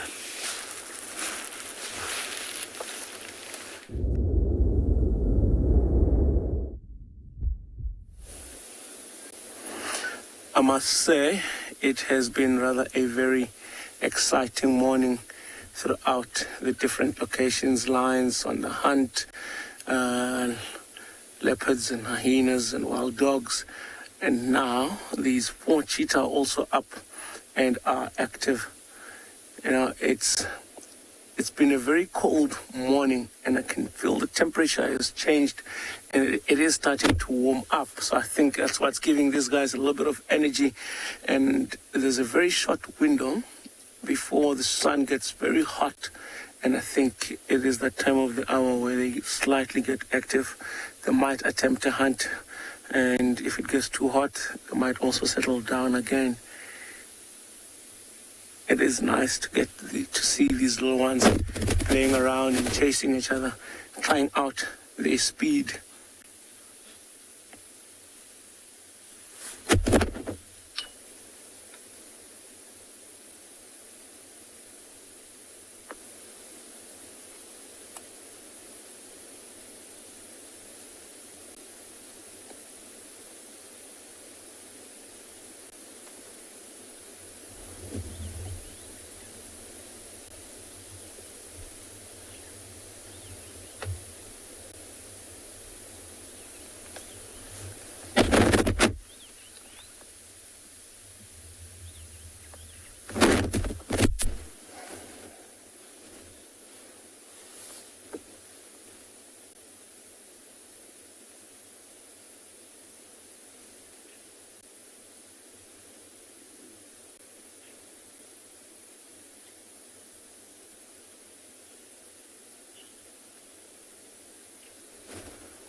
There you can see the mother stretching, and also trying to join in on the fun with the young ones. And I must say, having these animals in our property for the past month and a bit has been very, very fantastic.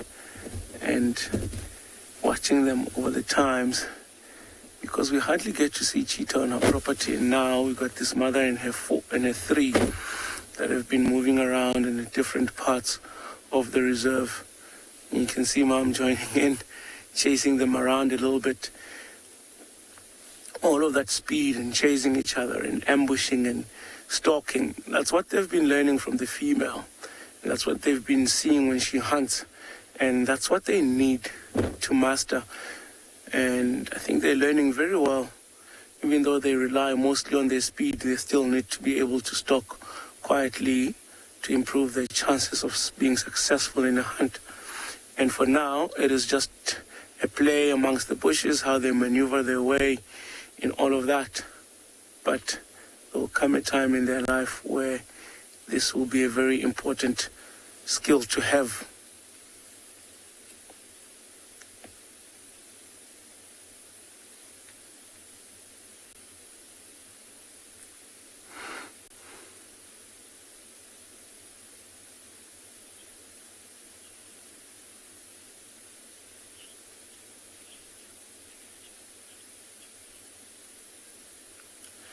Charlie, I think you're asking what is the biggest challenge that the cheetahs are facing here with the conservation and all that stuff. I think this animal is threatened by a lot of predators, and I think the biggest challenge for them would be to survive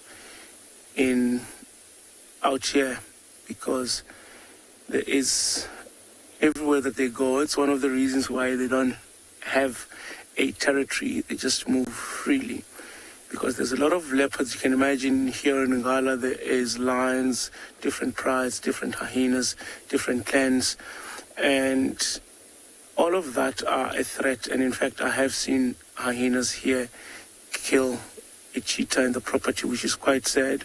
But I think that is the biggest challenge that they face is because they are constantly threatened by all the other predators, and that makes it difficult for this species to survive.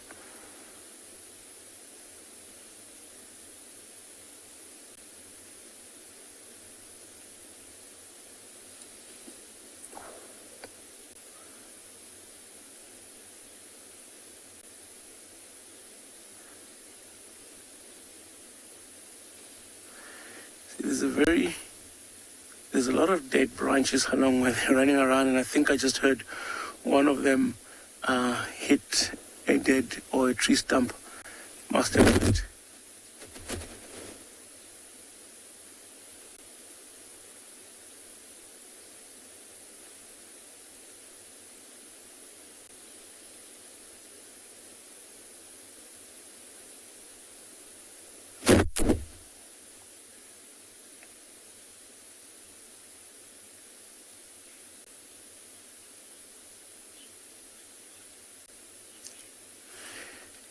Easy. I believe your question is, are cheetahs good climbers?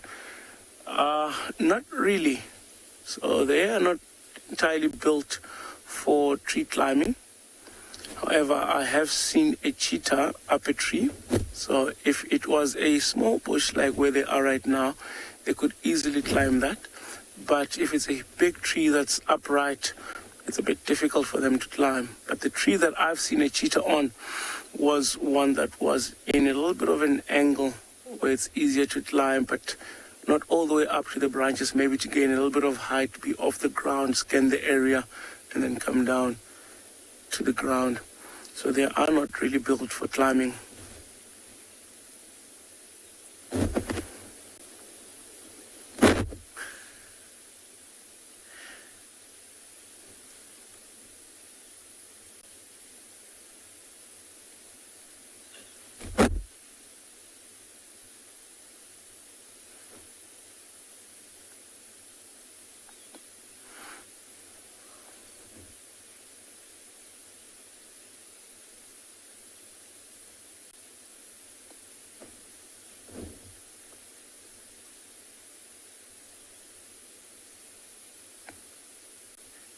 Quite a strange sound, eh? Coming from a cat that big.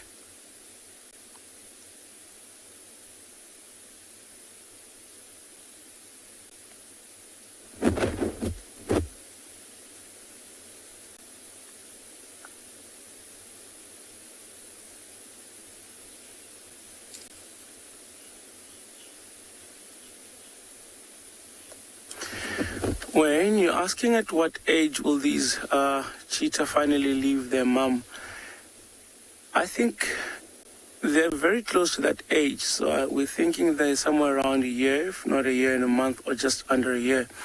So around 18 months is when the mother will abandon these ones. So they're very close. They've got a few more months to go. And after that, they will be on their own, and the mother will disappear. So what she'll do, she might go for a hunt, and once she's become successful, and get them to start feeding, while they're busy eating, she will just disappear and run off. I think they still have at least 4 or 5 more months with their mother, but after that they're going to have to use all of this that they've been learning and practicing and put all of that to work, and it becomes reality.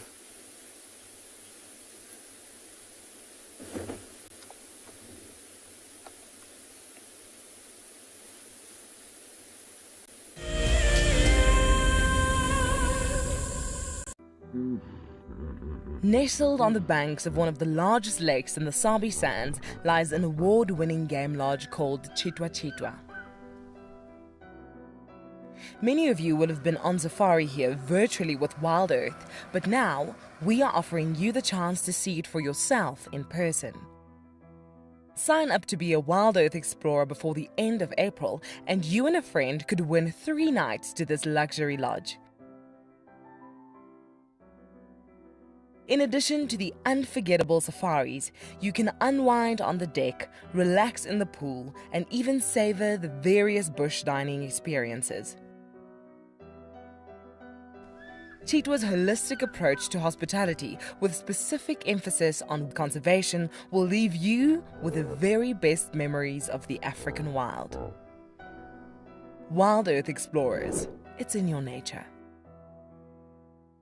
I was quite surprised and excited to learn that I had won the Wild Earth prize for March. My wife and I started watching Wild Earth during the lockdown, just to allow us to get out of the day-to-day routine and enjoy some of the bush sightings. Our favorites, of course, are watching the birds when they show them sometimes, and especially the leopards. That's always nice to see on the show. She will definitely be going with me, and I'm sure we're going to enjoy all aspects of the prize, as we don't get out into the bush often enough. Thank you very much, Wild Earth. My name is Ross, and I'm a field guide at and beyond Pinde Private Game Reserve. I love getting questions from guests on Wild Earth because I love sharing and learning information about nature with new people, and it also makes me feel like you're all joining me in real life. If you want to ask a question on Wild Earth, then you need to register on our website. Once registered, go to our live safari page and submit your question below our live feed. Look at this, the little one is up and about. Certainly hasn't had enough milk at this age. No amount of milk is enough. Oh, Corky. Too sweet. Oh, look at this.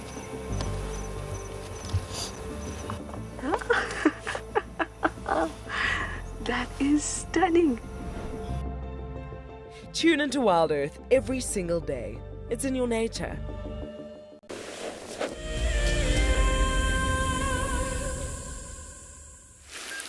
As you can see, Thandi has made herself very comfortable on her ridiculous fallen over tree that she's on at the moment. She seems pretty happy up there for now. You can hear the 2 hyenas that have each got a piece of meat kind of crunching, still in this similar kind of area behind us. She's just watching every now and then kind of resting. No sign of that male leopard appearing here yet. But maybe in the commotion of all the wild dogs and vehicles, if it is Mulawati, I think it would have been all too much for him. And he's decided to kind of go a different way. I was keen to see who it was, just to figure out, because it's always nice to start developing ideas of who's where. When we have, these kind of changes in our leopard dynamic, you start to develop patterns with them. They all like to walk certain places. And once you start understanding those patterns, then it becomes a lot easier to figure out who you're actually kind of looking for and tracking and who's occupying what space. And particularly in the male leopard world at the moment, since Tingana has not spent as much time on as a territorial male, and Mulawati's been here a lot more, and Hukumuri kind of obviously, no longer around, it's created this sort of difficult puzzle to piece together. We're not really 100% sure who goes where. And how far each male's territory is actually extending at the moment. We're slowly uncovering clues as we go, and winter will make it a lot easier because obviously tracking and the bush dying back and not being as thick as it is will make seeing them a lot easier, and we'll be able to figure things out. But I'm quite keen to see who's dominating this area. It must be Mulawati for the most part, otherwise Thandi wouldn't be staying here with Marips as much as she does. She's kind of tortured this area.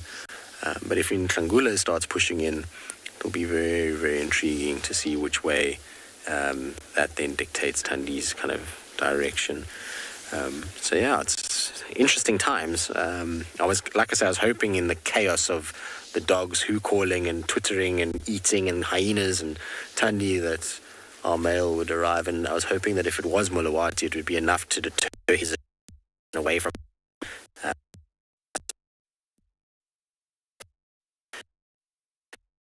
show. Still time though. It's not to say that he isn't right here. As we saw with Thandi, she can disappear in 2 seconds and be gone. And it's very possible that he's sitting just watching what's going on in this long grass and figuring out his next move. And much like Thandi is resting now, so he too is doing the same. It's starting to get fairly warm now. for the first time since I've been back at Yuma, has actually used the word warm. It's been so cold the last few days. But now at least it's starting to warm up and the sun's starting to get quite hot, which would mean that I'm pretty sure Thandi is going to move. Yeah, Mark, you can make your way in here.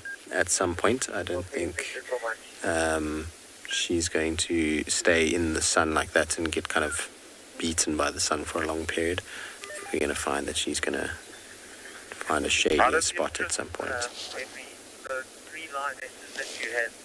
Sorry, I've just got the radio on, not because I want it on, but somebody was wanting to come to the sighting, and it's going to be difficult to get them in here without being able to kind of explain the way. So I'm just listening to when they get close. I know they shouldn't be too far now. I believe a lot of you are very happy to see Thandi. Always such a treat to spend time with her, particularly as she is starting to age, obviously. We know that she'll be 15 this year, which is old for a female leopard. She's done super, super well. And, you know, she's an incredible cat. I always say this because, well, she's my favorite of the females. And everybody kind of knows, well, the people that know me know I have such a soft spot for her. But she's amazing. She's done so well in terms of providing a genetic kind of lineage for us and continuing her line and her species. You know, she's had 7 litters and only lost 1 full litter out of the 7, which is pretty crazy. You know, when you start to really think about it, and you see interactions like what we're seeing now with dogs and hyenas, and there's a male leopard around, and, you know, there's lion tracks everywhere from last night in this area. It just goes to show how difficult it can be for these guys to be able to survive. Hello, beautiful girl. Are you waking up? Is the sun too hot for you? I think this is going to be our best visuals of her before she descends into the grass again. You know, and for her to have raised cubs the way that she has been special.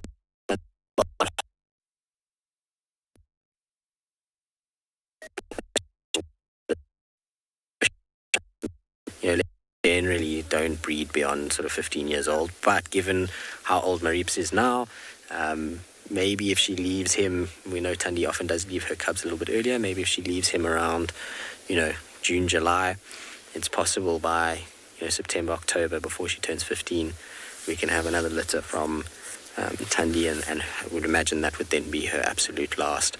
And so it's kind of sad in a way, because it could be that Marips is her last one, which would be sad for me. I'd prefer if we could get one more litter out of her. She's such an incredible mom, and she's given us so many amazing moments with her cubs. All right, so we'll sit with her, see what she gets up to, see if she decides to move and go for a little walk in the meantime, though. Send you back across to Ngala.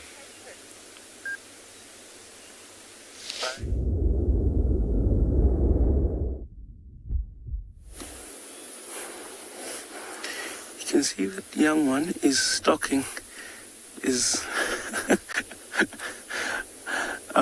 other sibling there.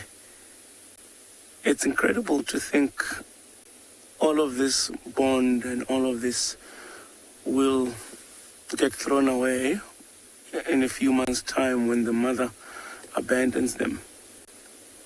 And I think because there are 2 young males in this litter, maybe those 2 might decide to stick together and form a coalition and then move together as brothers. But as for the female, she will move on her own. But all of this playing together and all the recognition is still here now because the mother is also still a part of their lives.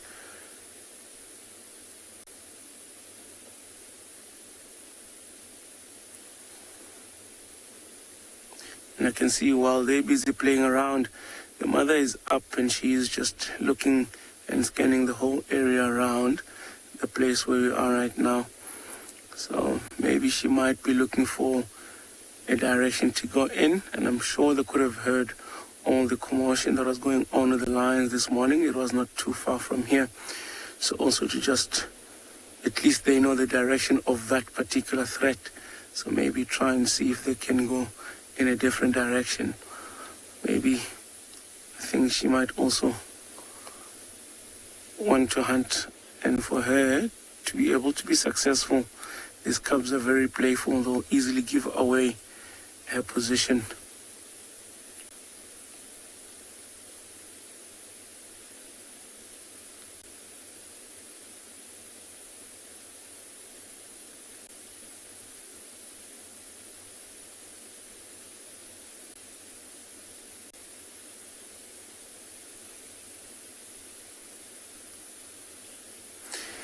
Yeah, Darcy, I also love when the mum plays around with them. Oh, there we go.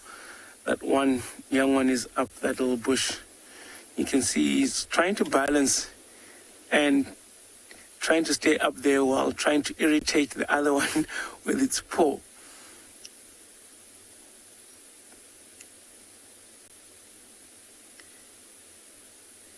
I can see it doesn't really look easy. You can see it's trying to stay up there, and it's got all the legs in the same place.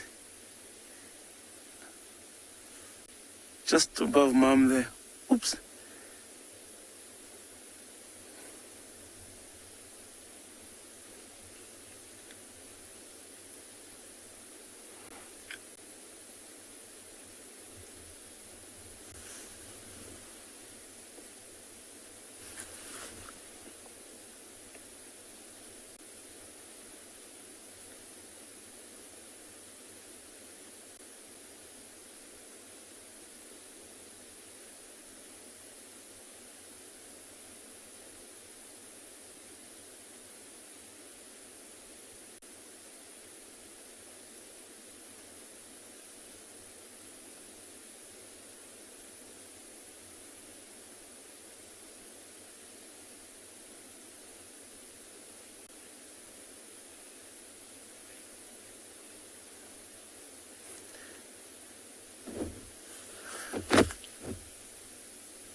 Well,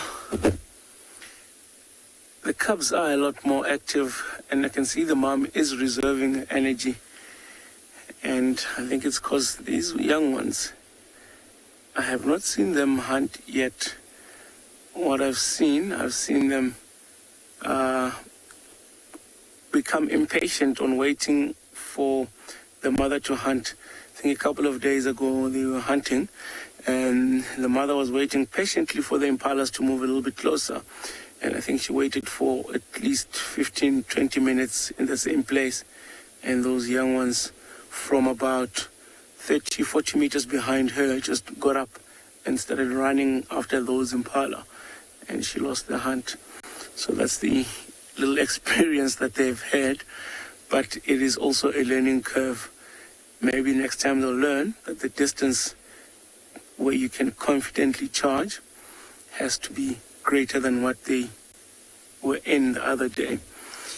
And those lessons are sometimes learned through having an empty stomach for a few days, with them playing around, giving away their position, with them being impatient and quickly trying to chase the animals. All of those little things that they do that ruins the hunt causes them a meal. So hopefully they learn from all those times.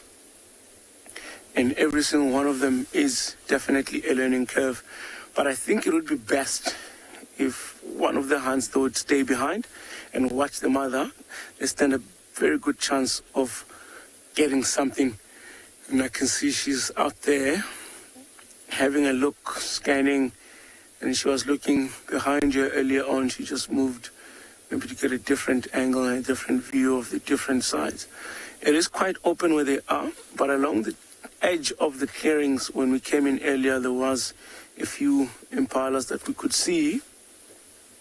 But of course, at this time, I don't think the impalas don't know of the cheetah's presence, because these cheetah have been in here in particular, in this particular area for quite some time now. And I think the animals around are well aware of the cheetah's presence. That's why they're keeping their distance from this open area. So it would be interesting to see. It would be interesting to see what's going to happen later on during this day.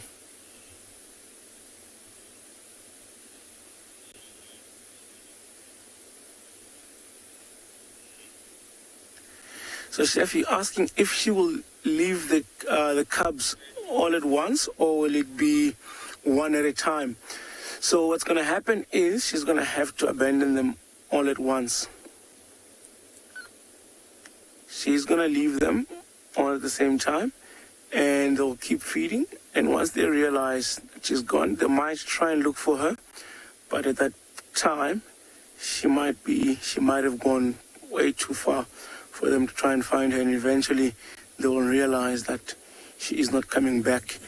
And then they also need to get moving. So she will leave them all together, all at the same time. And I think that's when they will part ways. Ooh.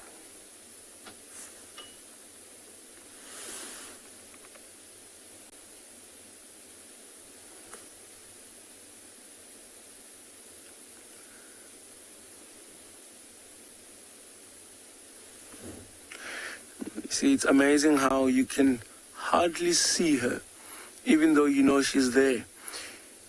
You need to look carefully. If she sits still like that for quite some time, she looks exactly like the grass.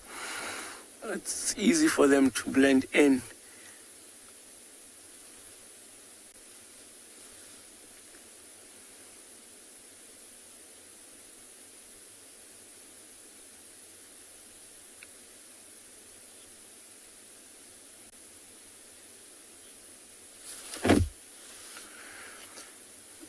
Patterson, I believe you're asking if one kill would be enough to fill all of them. Yes, it would be. These are very small cats. There is 4 of them now, however. I have seen them a couple of days ago feeding on an impala, and they didn't finish it. So 1 kill will be enough to sustain them. It might not be enough to sustain them for a day or 2 if there isn't any other predator, but it is enough to fill their stomachs. And then they can move on to try and find their next potential meal.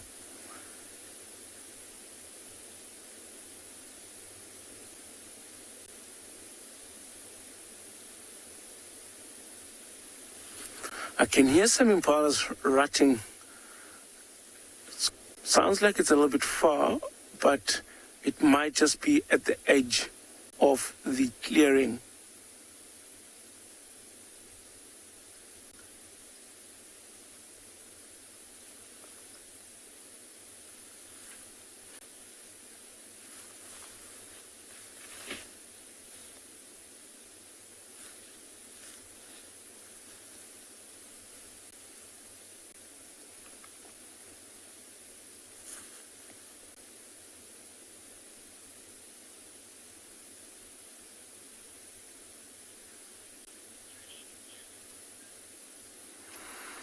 All right, I think so. We'll keep staying here for the next while and see what this cheetah will get up to. Hopefully they might get up and move because they are active. And then in the meantime, we'll send you guys over to Trishala and Juma.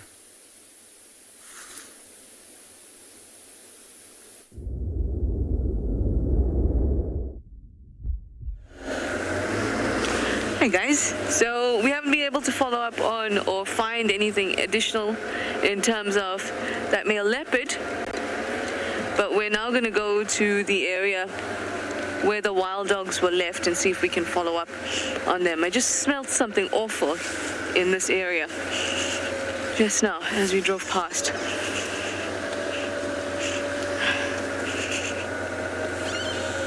Something dead-like. No, it wasn't you, Gert.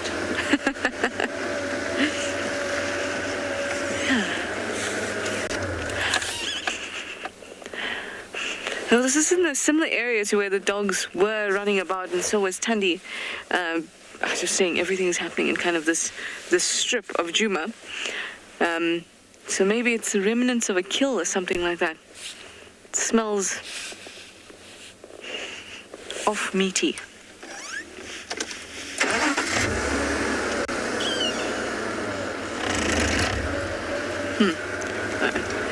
Because everything's happening on this side.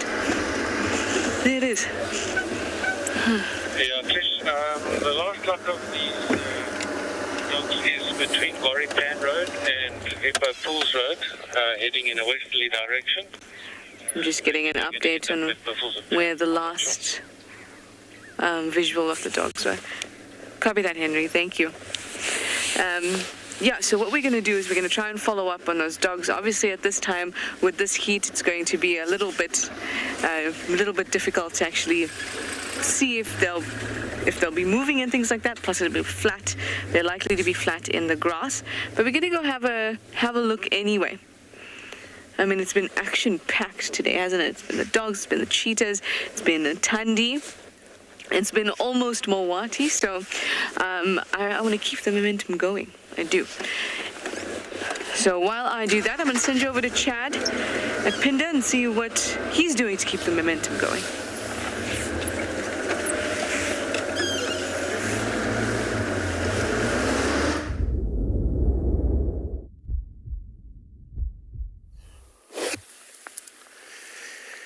Well, I wish Trishala good luck in searching for those wild dogs, and we've come across this beautiful martial eagle sitting up in a marula tree right at the top of the tree. We lost view of those lions, so we decided to move away. I think they went into a thick area maybe to rest. It is starting to get quite hot here on and beyond Pinda, so I think the lions have started to rest. But beautiful martial eagle. It's quite impressive to see this martial eagle, and you can see there's quite a black chest, and then it's got white belly, and it's also got quite a prominent little crown on the head of this martial eagle. I mean, it's one of the biggest eagles that we get, and I mean, you can see there in frame, Odie's doing a fantastic job getting that martial eagle. You can see that little crown, and you can see how this martial eagle's just looking around, scanning for any potential prey. I mean, this martial eagle could have been sitting up on this tree from quite early on this morning. I mean, it was quite a chilly morning. There was quite a lot of dew around. And with there being a lot of dew around, birds can often tend to be quite heavy.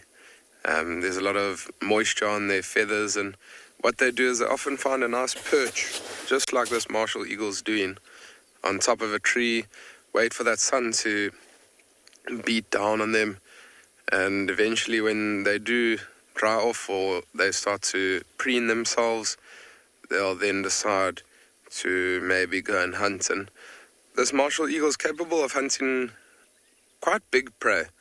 I mean, there's been reports of martial eagles killing young impalas, the inyalas. Sometimes they'll even just go for something like a scrub hare. Even other birds they might look out for. So, I mean, it's an impressive eagle. Those talons of this bird are almost the size of a thumb. So you can imagine the damage that talon can do.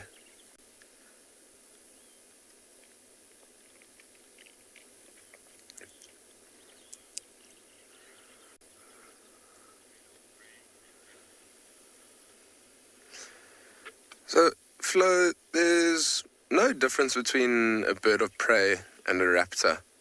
Raptor and bird of prey, they're just two different terms for an eagle or a bird that will feed off meat. So often it's referred to as a raptor or a bird of prey just because of the feeding habits and also of their talons, so their claws. Those claws are used for killing. So, I mean, often what a martial eagle does is when it swoops down to its prey, often it will use that big, almost thumb-like talon and almost push it into the back of the head of the animal and pretty much kill it instantly. So, yeah, there's no difference between raptor and bird of prey.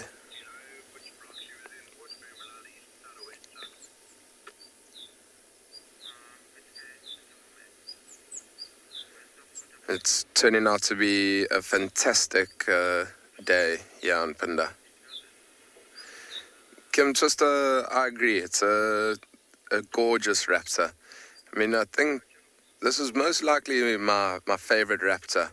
They're just so impressive. I mean, the size of them, and also crazy how they are able to kill young impalas and such big prey like that.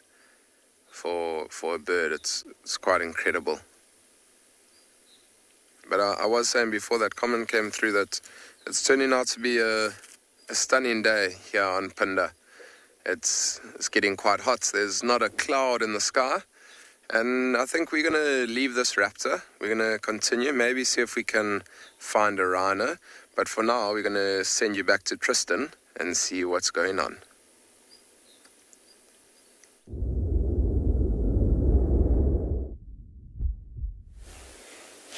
I think it's a stunning day even here as well. It's turning beautiful. It's getting warm and really, really pleasant. And Tswalu Tandi has kind of tucked herself up in the grass. She's starting to yawn now, and we just heard the commotion of hyenas fighting again.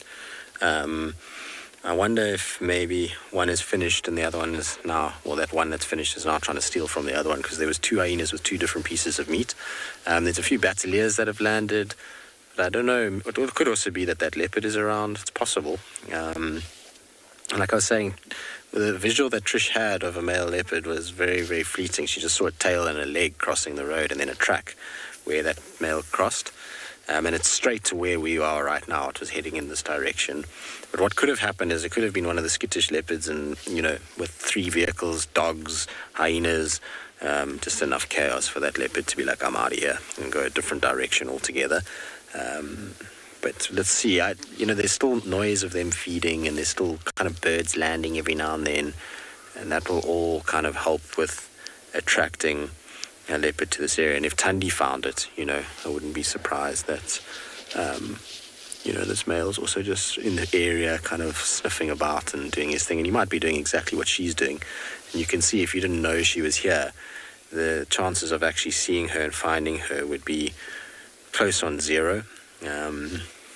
In fact, you wouldn't find her here. Even if you were off-roading, unless you drove where we are right now, you wouldn't see her. You can see how dense and thick it is, and yes, her little white chest gives her away a little bit, but otherwise, it's really not that clear where she's sitting. If she pops her head down, you've got 0 chance. It's no wonder they've been so lethal with these impala rams at the moment. Apparently, she had 2 different kills. A few days ago, she had 2 impalas that she had in the tree, and that's why they were there for so long. I think it's like 4 or 5 days they were on these carcasses inside Torchwood. It's not like she's not well fed and doesn't really need a meal, but maybe she's noticed that those hyenas have moved off a little bit and she wants to go investigate. It's possible. Often when you see yawning, it's when they're starting to think about moving. Wayne, I haven't received the census for this year in terms of leopards within Sabi Sands, but generally on average most years is between sort of 140 and 180 leopards. That's including cubs that are in the sands, which is a lot. It's a very, very high density when you think about it. When we're talking that density, we're talking over only about 60,000 hectares. Which, when you think in some parts of Africa and areas where you don't have high prey density and water availability, 60,000 hectares can be one leopard territory, and we've got over 100 in those areas, which is crazy. I think she just wants to find some more shade.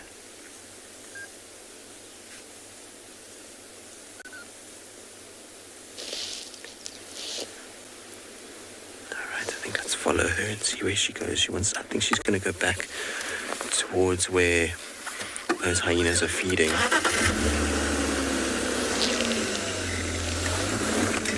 It's just so thick in here. It's going to be an interesting journey to follow her around. We'll try. Amazing how quickly she blends in and just disappears in this long grass. Thankfully, she's moving fairly slowly now, so not like earlier where she had a bee in her bonnet. You can see why she had a bee in her bonnet. When you've got wild dogs and hyenas and food, it's no wonder she wanted to get to where she wanted to go. as quickly as she did.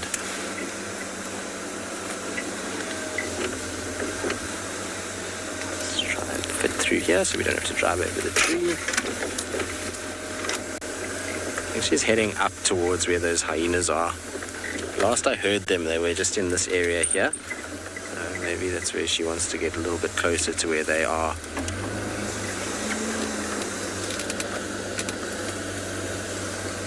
Or she's going to lie in this nice shade. It's a beautiful little shady spot here. Nope, we're going to carry on. I'm just trying to see where I'm going to go because I don't know if I'm going to be able to follow where she is. Maybe actually. Maybe we can drift through here. She's just stopped at the edge of this little fallen stump. Just looking. There's a bat here above us. It's also circling around. Hyenas must be here somewhere. When we could hear them, it was in this general area where we are now. But it's amazing how well she camouflaged. I mean, you can't even see that there's a leopard walking behind that. It's an incredible camouflage coat that they've got.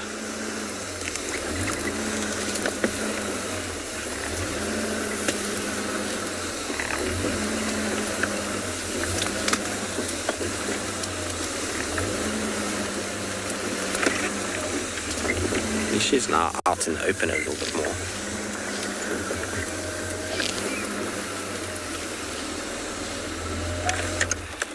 Kaya, who's 9 years old, you're asking what Marips will eat if she's away hunting.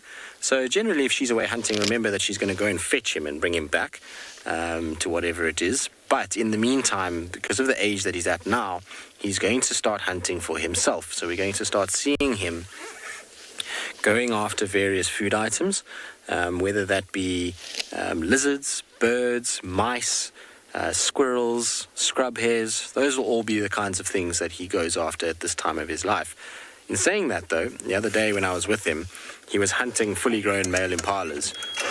So it's not like he hasn't started trying to go after bigger animals. And he's ultimately is getting to the age now where he can. He's getting to that size and where things like impalas are going to be on the menu. I think, got to hone the technique now.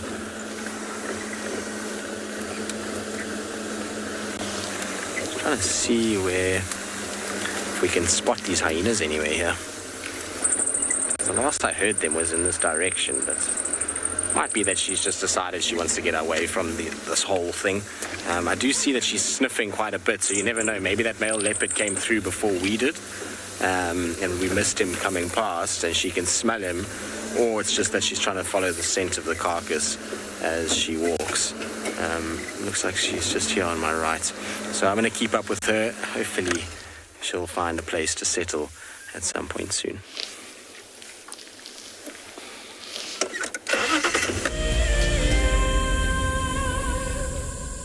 When on safari, there's nothing better than an evening spent under the stars chatting around a fire, with the sounds of the wild all around you. If you sign up to be a Wild Earth Explorer, you can build your own memories by joining our guides for regular fireside chats.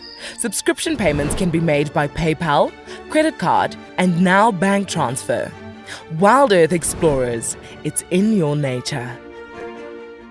So in 1998, we had this idea to go and put a live web camera on a waterhole somewhere in the Sabi Sands next to the Kruger National Park. And I approached just about every single landowner and everybody thought I was completely crazy until I met Yuri and Pippa Moorman.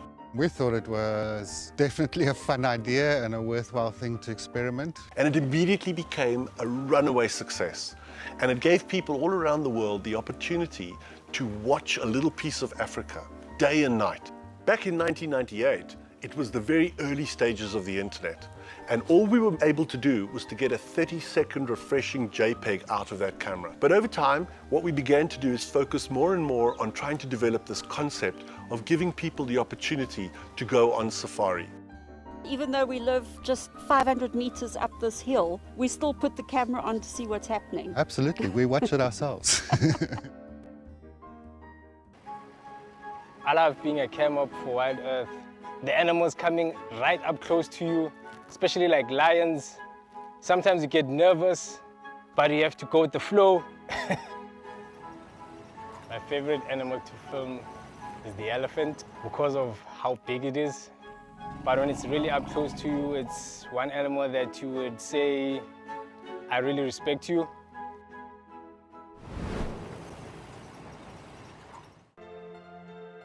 The croc is still holding another one there. It's holding from the hindquarters. I would really want the wildebeest cross. Is it trying? The croc is holding the tail. It's holding tight. Oh no. Goodness me. Lucky, lucky wildebeest. You have another day to live. Expect the unexpected here on Wild Earth daily.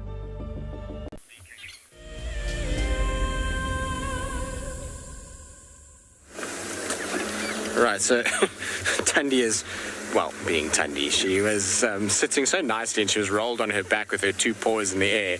And then, well, as soon as you guys got to her, she got up and walked, as she does. I'm going to try and see if we can just sneak through here. Antenna up still. Yeah, we managed to make it, which is good. Thandi is still moving. I'm surprised at how much she actually has moved. I was expecting her to find a shady spot and just have a little rest. Looks like she's going to do a little scent mark. I think she's leaving this area and is going to go back towards Marips. He is in the direction that we're traveling now. This will be the place that she'll be able to kind of go back towards him. I think with the chaos of the dogs now finished, and she's looking for a bit more of a relaxed spot where she can maybe have a bit of a rest, maybe back with him. We'll just see how it goes. Luckily, she's walked on a very nice path so far that we've been able to kind of keep up with her. She's just here on my right. Pretty sure she'll scent mark at this tree here. Let's have a look. Are you going to scent there, Thandi? Yes, there we go. So she's busy scent marking. You can just see her face rubbing up on the tree. Are you marking your territory, girl? Is that your tree? There we go. She's going to spray right there. All right, well, we'll keep up with her. Let's see where she heads and what she gets up to. In the meantime, let's send you across to Rule.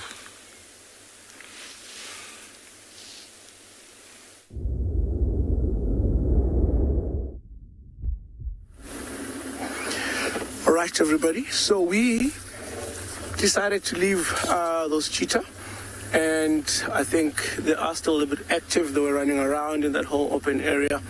So what we're gonna do, we're gonna head back towards where those lions were and hope to see if we can see them all together in one place. I have not seen the Birmingham Pride all together in the same place, so it would be great if we could get this opportunity to see all of them there. And then if that doesn't work out, we'll head down towards one of the dams. Because it was quite cold in the morning, we'll head down to the dams. Now it's warming up to see if there would be anything that will be coming down for a drink. It would be nice to also get to see the hippo and everything else there.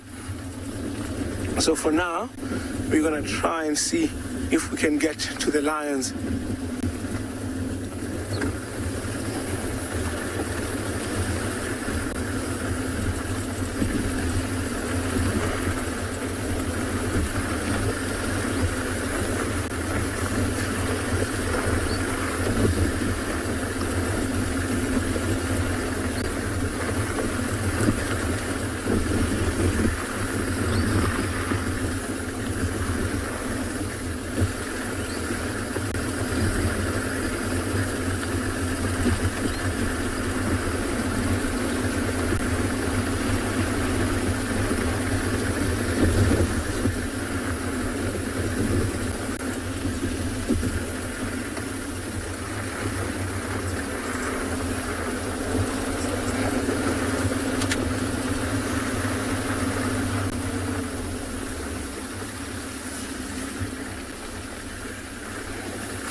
So we are not too far from where the Birmingham was seen this morning. I do know that those 2 cubs that were born rather around April last year are with the Pride, and the 3 very small cubs as well. And then the other sub-adult cubs, the ones with the 2 white ones, they were also in the Pride. So it would be interesting to see, because the Ross males were busy chasing around all those young males. It would be interesting to see if the females with the small cubs didn't get the small ones away from all of that, because when something like that is happening within a Pride, these babies could easily be caught up in the fight, or could get injured or wounded, or be at the wrong spot at the wrong time. So I think the females would have tried to keep them safe and keep them away from all the activity that was happening.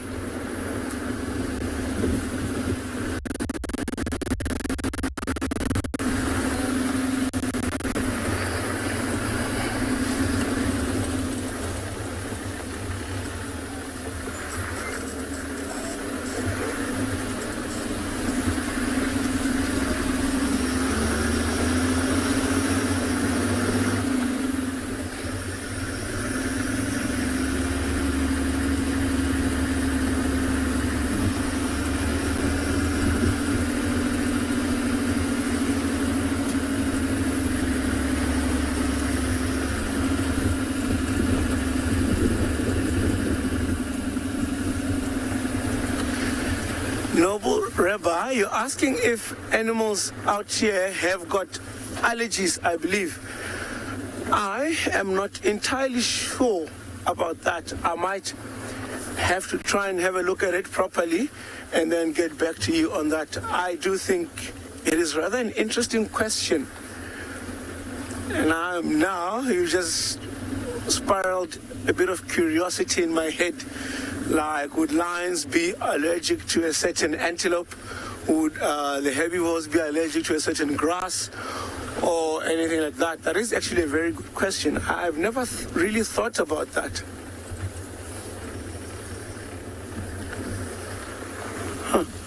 I'll find that one out and I will get back to you.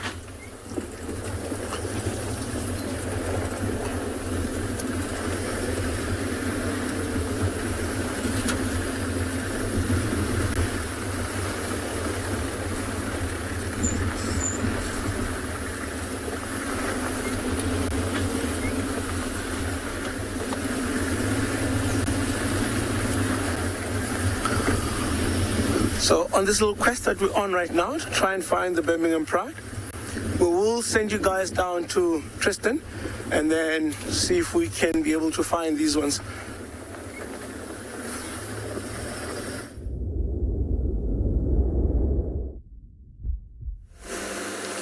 Well, we are still with Thandi, and I'm at my most content place, I must be honest, when just kind of slowly ambling behind a leopard as they walk down the road. There's something super special about just following one of these cats.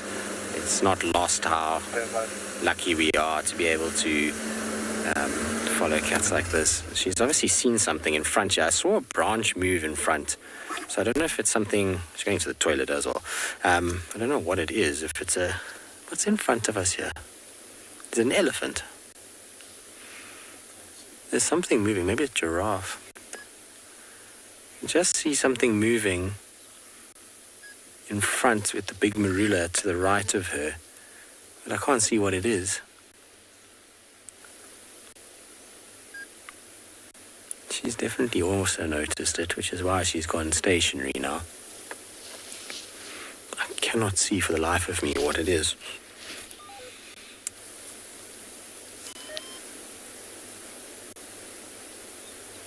What are you doing, Thandi? It's like a half squat that she's got going on at the moment. She's just in the shade, which is a nice place for her to stop. There's definitely something that was moving.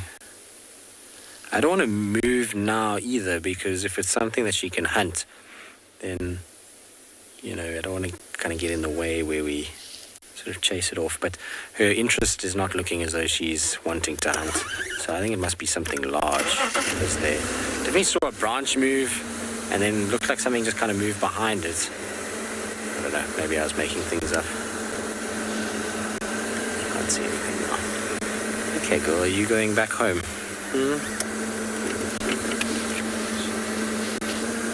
She's heading back to her son.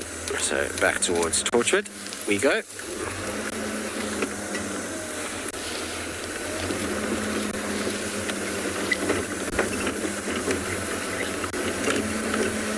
Crazy Clown, if the hyenas weren't there, then what I expect would have happened was Thandi would have tried to be patient, and often what happens, you saw with those wild dogs, is that if the rest of the pack doesn't join them and they kill and they start calling, then the pack will just leave and go, and they often leave a carcass there. Well, not a carcass, but at least some of a carcass, and then she would have just grabbed it and taken it up. But it's very, very seldom, unfortunately, that wild dogs are not in the company of hyenas. They seem to always find each other. Thandi, we have to go back into the thickets. I'm just going to go around here quickly, see if we can maybe get a better line in. No, we're not going to be able to go there.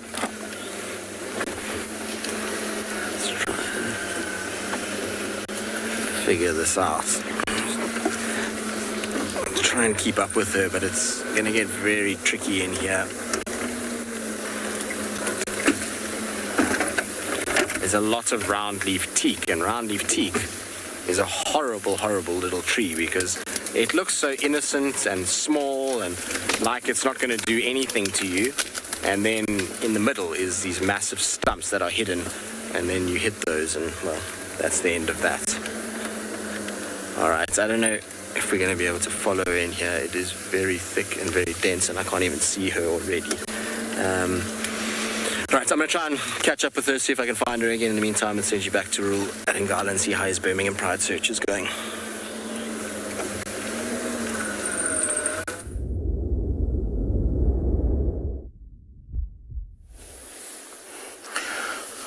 Right, there you can see, guys. That's one of the Birmingham lionesses that has the 3 small cubs. And as you can see there, those cubs are busy suckling from their mother. And next to her, with that big stomach that you see, is the Ross male that's lying down. So we have found, and I counted at least from where I am, 15 individuals in this place. So that's not entirely the whole pride. I think the number of the whole pride is up to 21, and you can see there in a distance is the white one that is lying down. There are still some that might be behind the bush and all that.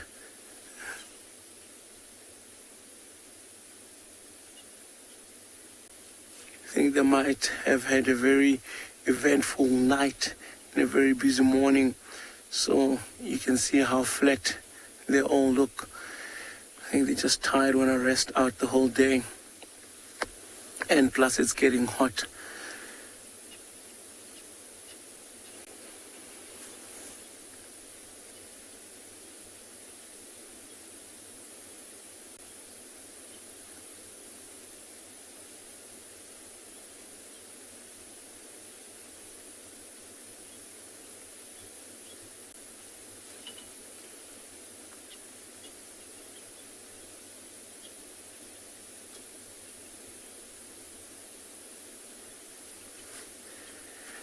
Yeah, I think with the sunlight hitting straight on that body, you can clearly see the difference with the white and the other one that's behind him, because there is also a young lion there lying right next to him. So it really shines now. He is a very beautiful young male, and watching him over the years, or the 2.5 years that he's been in this property and in this pride, has been insane.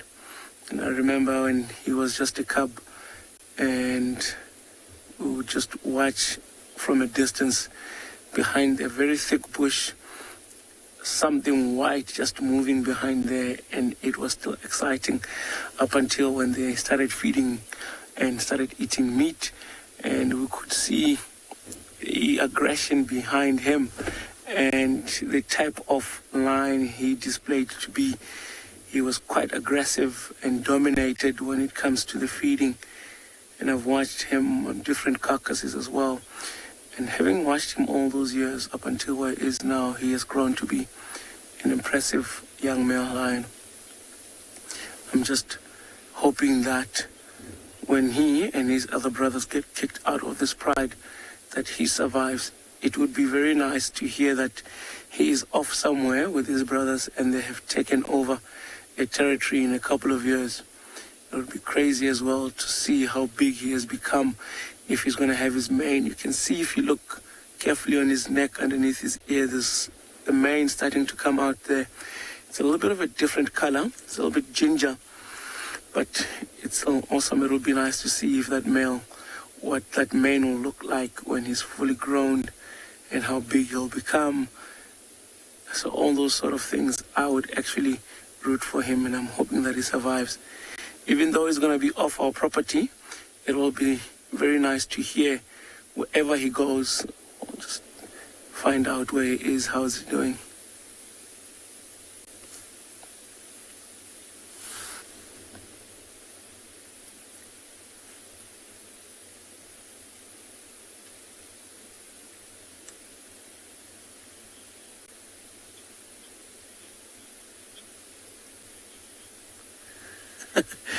Benny, I agree. You know, there's a lot behind the lions that I always tell people that I think the lion story is undertold, where a lot of documentaries and a lot of films and everything else mainly talks about how these lions hunt and their ability to take down big prey and all that stuff. And if you look at the headlines, Africa's most deadliest and brutal killers and all that, there is a completely different side to these lions. And when you think about it, they do recognize each other, and one might even say that they are a family, because that is what a pride is. A pride is a group of lions that are from the same family. And having seen them interacting with each other, having seen them groom each other, watching them over the years play around and sleep all together and group up and cuddle and all that stuff, shows that they have a very high social bond, sort of the same way we do with our families and our brothers and sisters and cousins and uncles and aunts. These lions do the same. And I can see most of them are out in the heat. The Ross male and that female with the 3 young ones are underneath the shade there. And I think with the sun warming up, these lions might have to move to try and find shade.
And you can see the raw smell.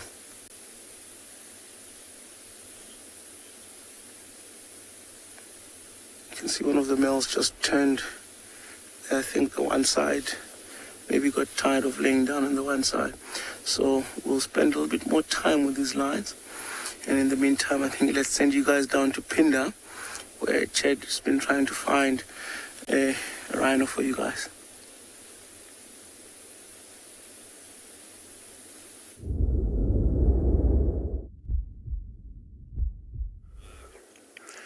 Welcome back to and beyond Punda, and we left at Marshall Eagle and we came into an area to look for some white rhinos, and we've come across this dung that you can see in front of you over here, and it looks like there's two piles of dung, so it looks like two white rhinos that may have been here in the early hours of this morning. And so I think from here we're going to spend a little bit of time in this area, driving a couple of roads. You can find these white rhinos. And I know this dung, there's a lot of grass in this dung, and white rhinos, they are grazers, feed off grass, and so all you see in the dung is grass. And if this was a black rhino, because black rhinos feed off trees, and they also feed off a particular tree called the tamboti tree, the tannins inside that tree and the cambium layer, which is the inner layer from the bark, is quite red in color. Often the dung can look red, and also you often see that there's a couple of twigs that are in that dung. And so sifting through this dung over here, I don't see any twigs. So this could potentially be a female white rhino and a young one. So I think from here we're going to spend a little bit of time in and around this area. It doesn't look like it's too old, but I can see that there is a bit of a dry layer on the outside of this dung. And so I think from here we will try and see if we can find any tracks of these rhinos. There's a couple of open areas that we are going to drive through and see if we can find these white rhinos. It is getting quite windy here on and beyond Punda, so these rhinos, they may start to head towards more thick areas.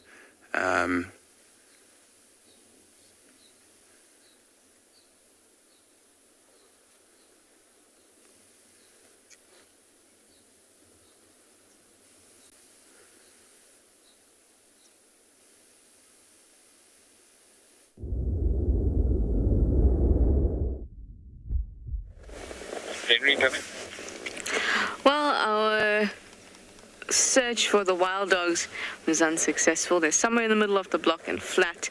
We couldn't locate them, but maybe this afternoon we will. But instead, we've got a few birds. Some magpie shrikes. Couple of them. There's about 3 of them that I can see at the moment. They'll start to come together. They're often in groups of up to about 10 or 12. They're very sweet, and there's also some yellow-billed hornbills. Hello, you two. You look like you're having a conference, or being shouted at by one hornbill.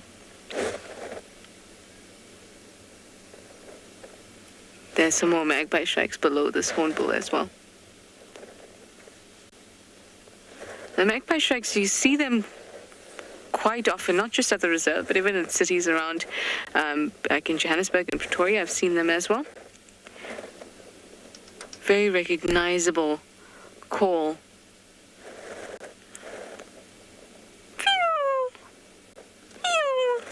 I can't whistle, so that's why I have to actually vocalize my bird calls when I try to show them to you. And they also have this beautiful long tail. So the females have a slightly creamier area on the flanks. Apart from that, they're not very easy to distinguish. Well, it's not very easy to distinguish between the sexes.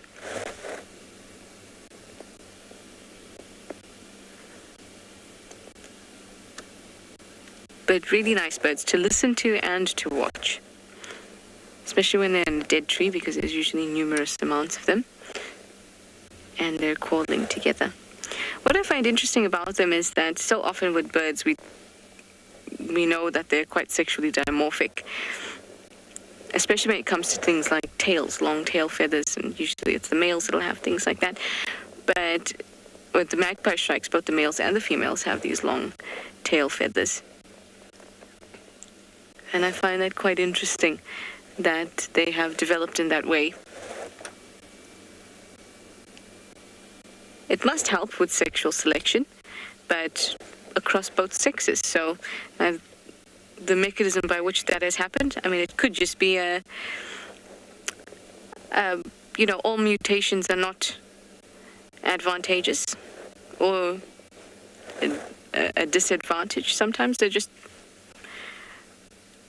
don't cause any problems, so they persist. So maybe these long tail feathers are one of those. Sometimes they can be a secondary advantage to something that is initially a result of, just a change with no advantage or disadvantage. But sometimes later it can become a cause for an advantage. For example, to be used as a mechanism for sexual selection afterwards.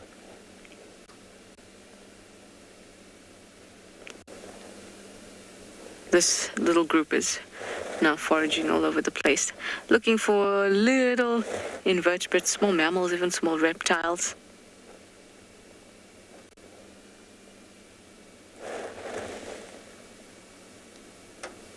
Yeah, and a morning present for us. Just perch there on that buffalo thorn.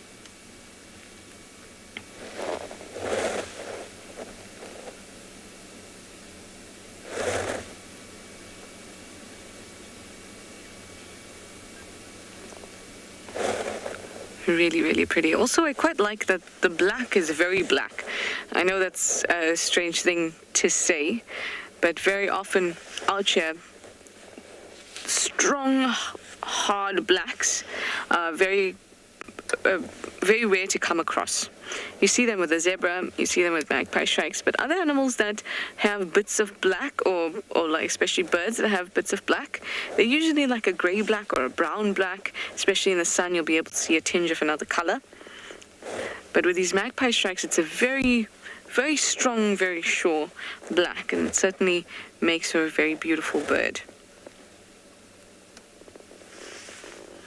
That amount of melanin in their feathers also adds quite a strong structural component to the feathers.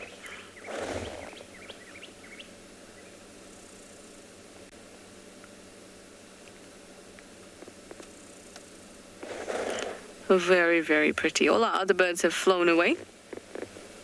Or so it seems, and the bush is starting to quieten down now as the heat is picking up.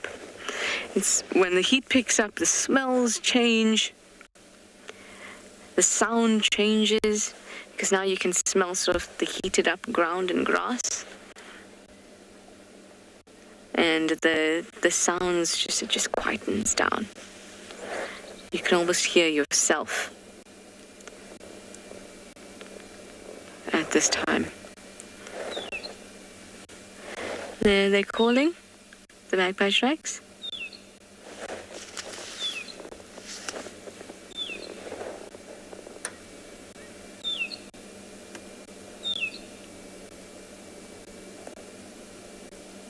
Very nice.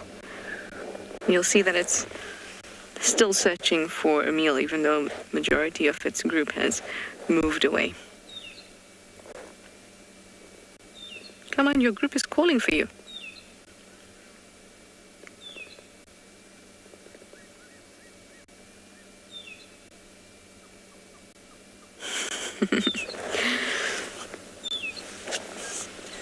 So I hope that even though we weren't successful with the dogs this morning, we will be this afternoon and we'll see some action.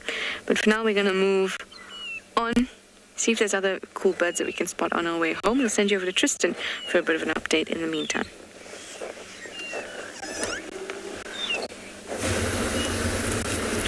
I'm sure Trish will be successful with the dogs this afternoon. I'm sure they're going to pop out at Buffelshoek Dam at some point this evening.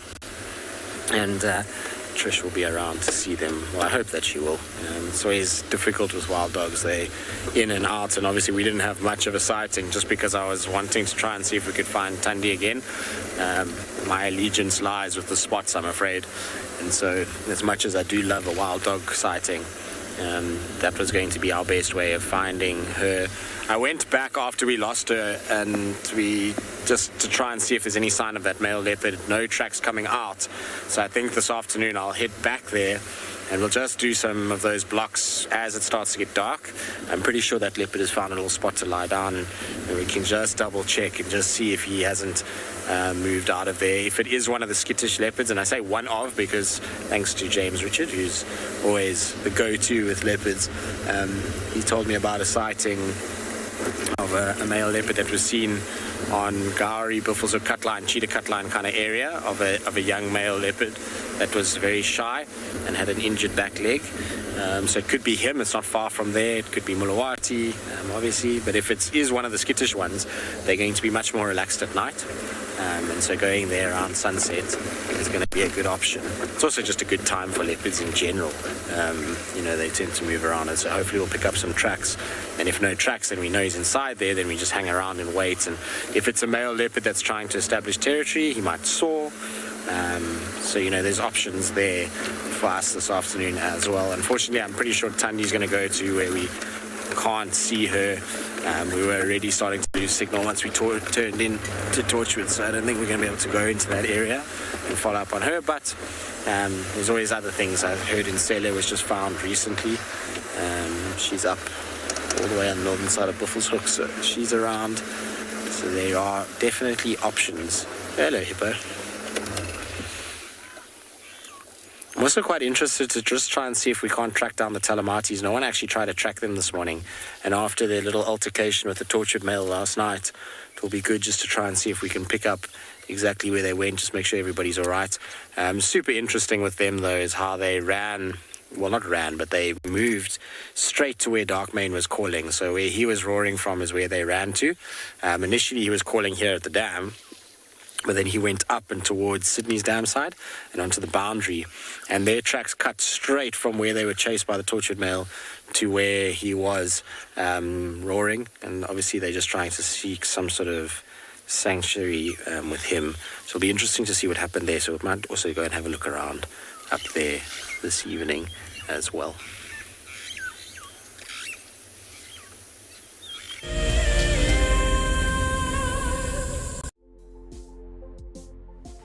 On the 27th of April, Wild Earth will be turning 14 years old, and we wouldn't be here if it wasn't for all of you.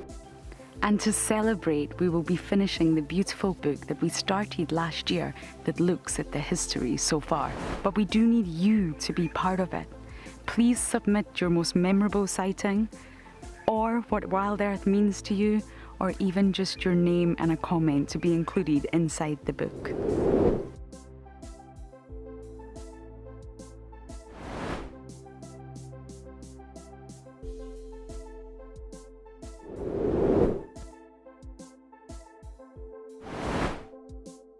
Head over to the website to add your name and reserve your copy.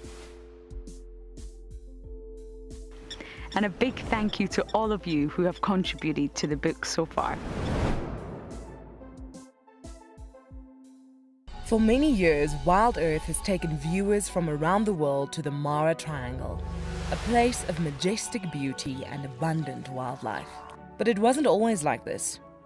Before 2001, it was infested with poachers. Illegal harvesting and hunting was rife. Now the situation couldn't be more different.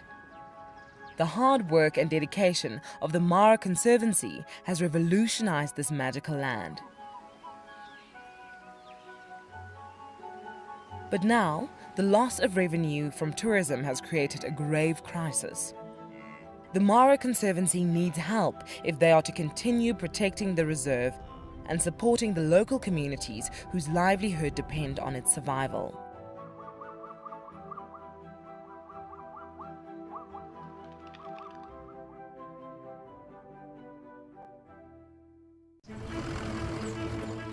My name is Taylor McCurdy and I work for Eco Training.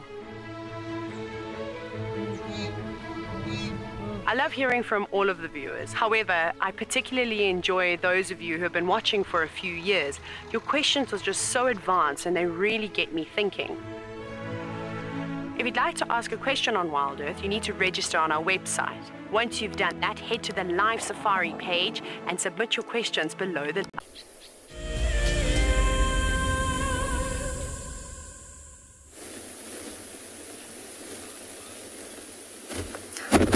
Well, there we see these two young males are lying down, and one of the roast males is up, and I think is just moving to shade because the sun is getting quite hot.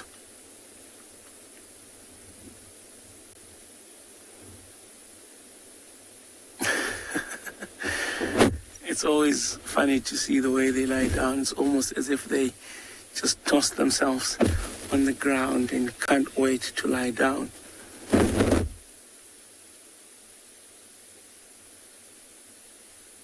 It is getting rather very hot. I would not be surprised if we start seeing more and more start to get up and move towards shade. You can see still sketched. That one there has got its head up, and that young white male is right here close by with one of the sub-adult males. They're also in the heat. It'll be interesting to see if they get up and move to shade.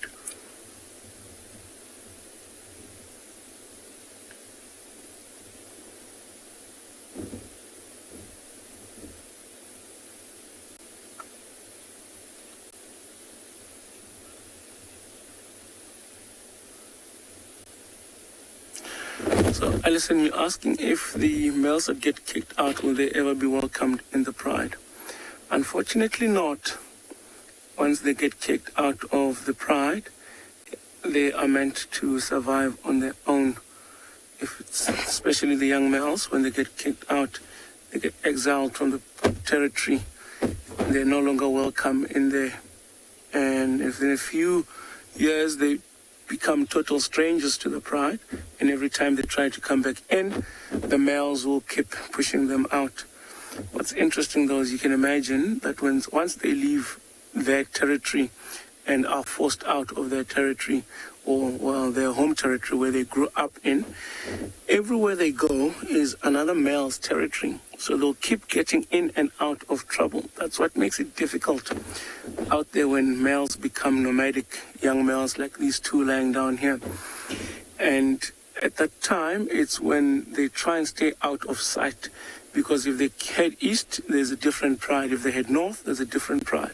If they head south, west, whichever direction that they might head in, there will be a pride there, and there will be dominant males there. And if their own fathers in their territory kick them out, those other males will not welcome them in their territory either.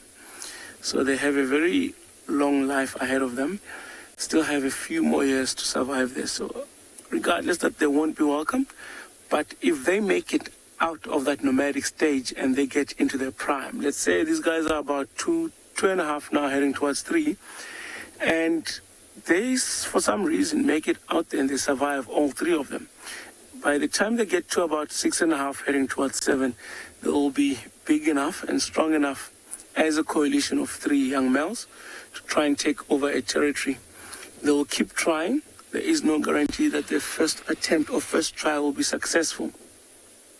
So they might try different places first and maybe try the same place multiple times.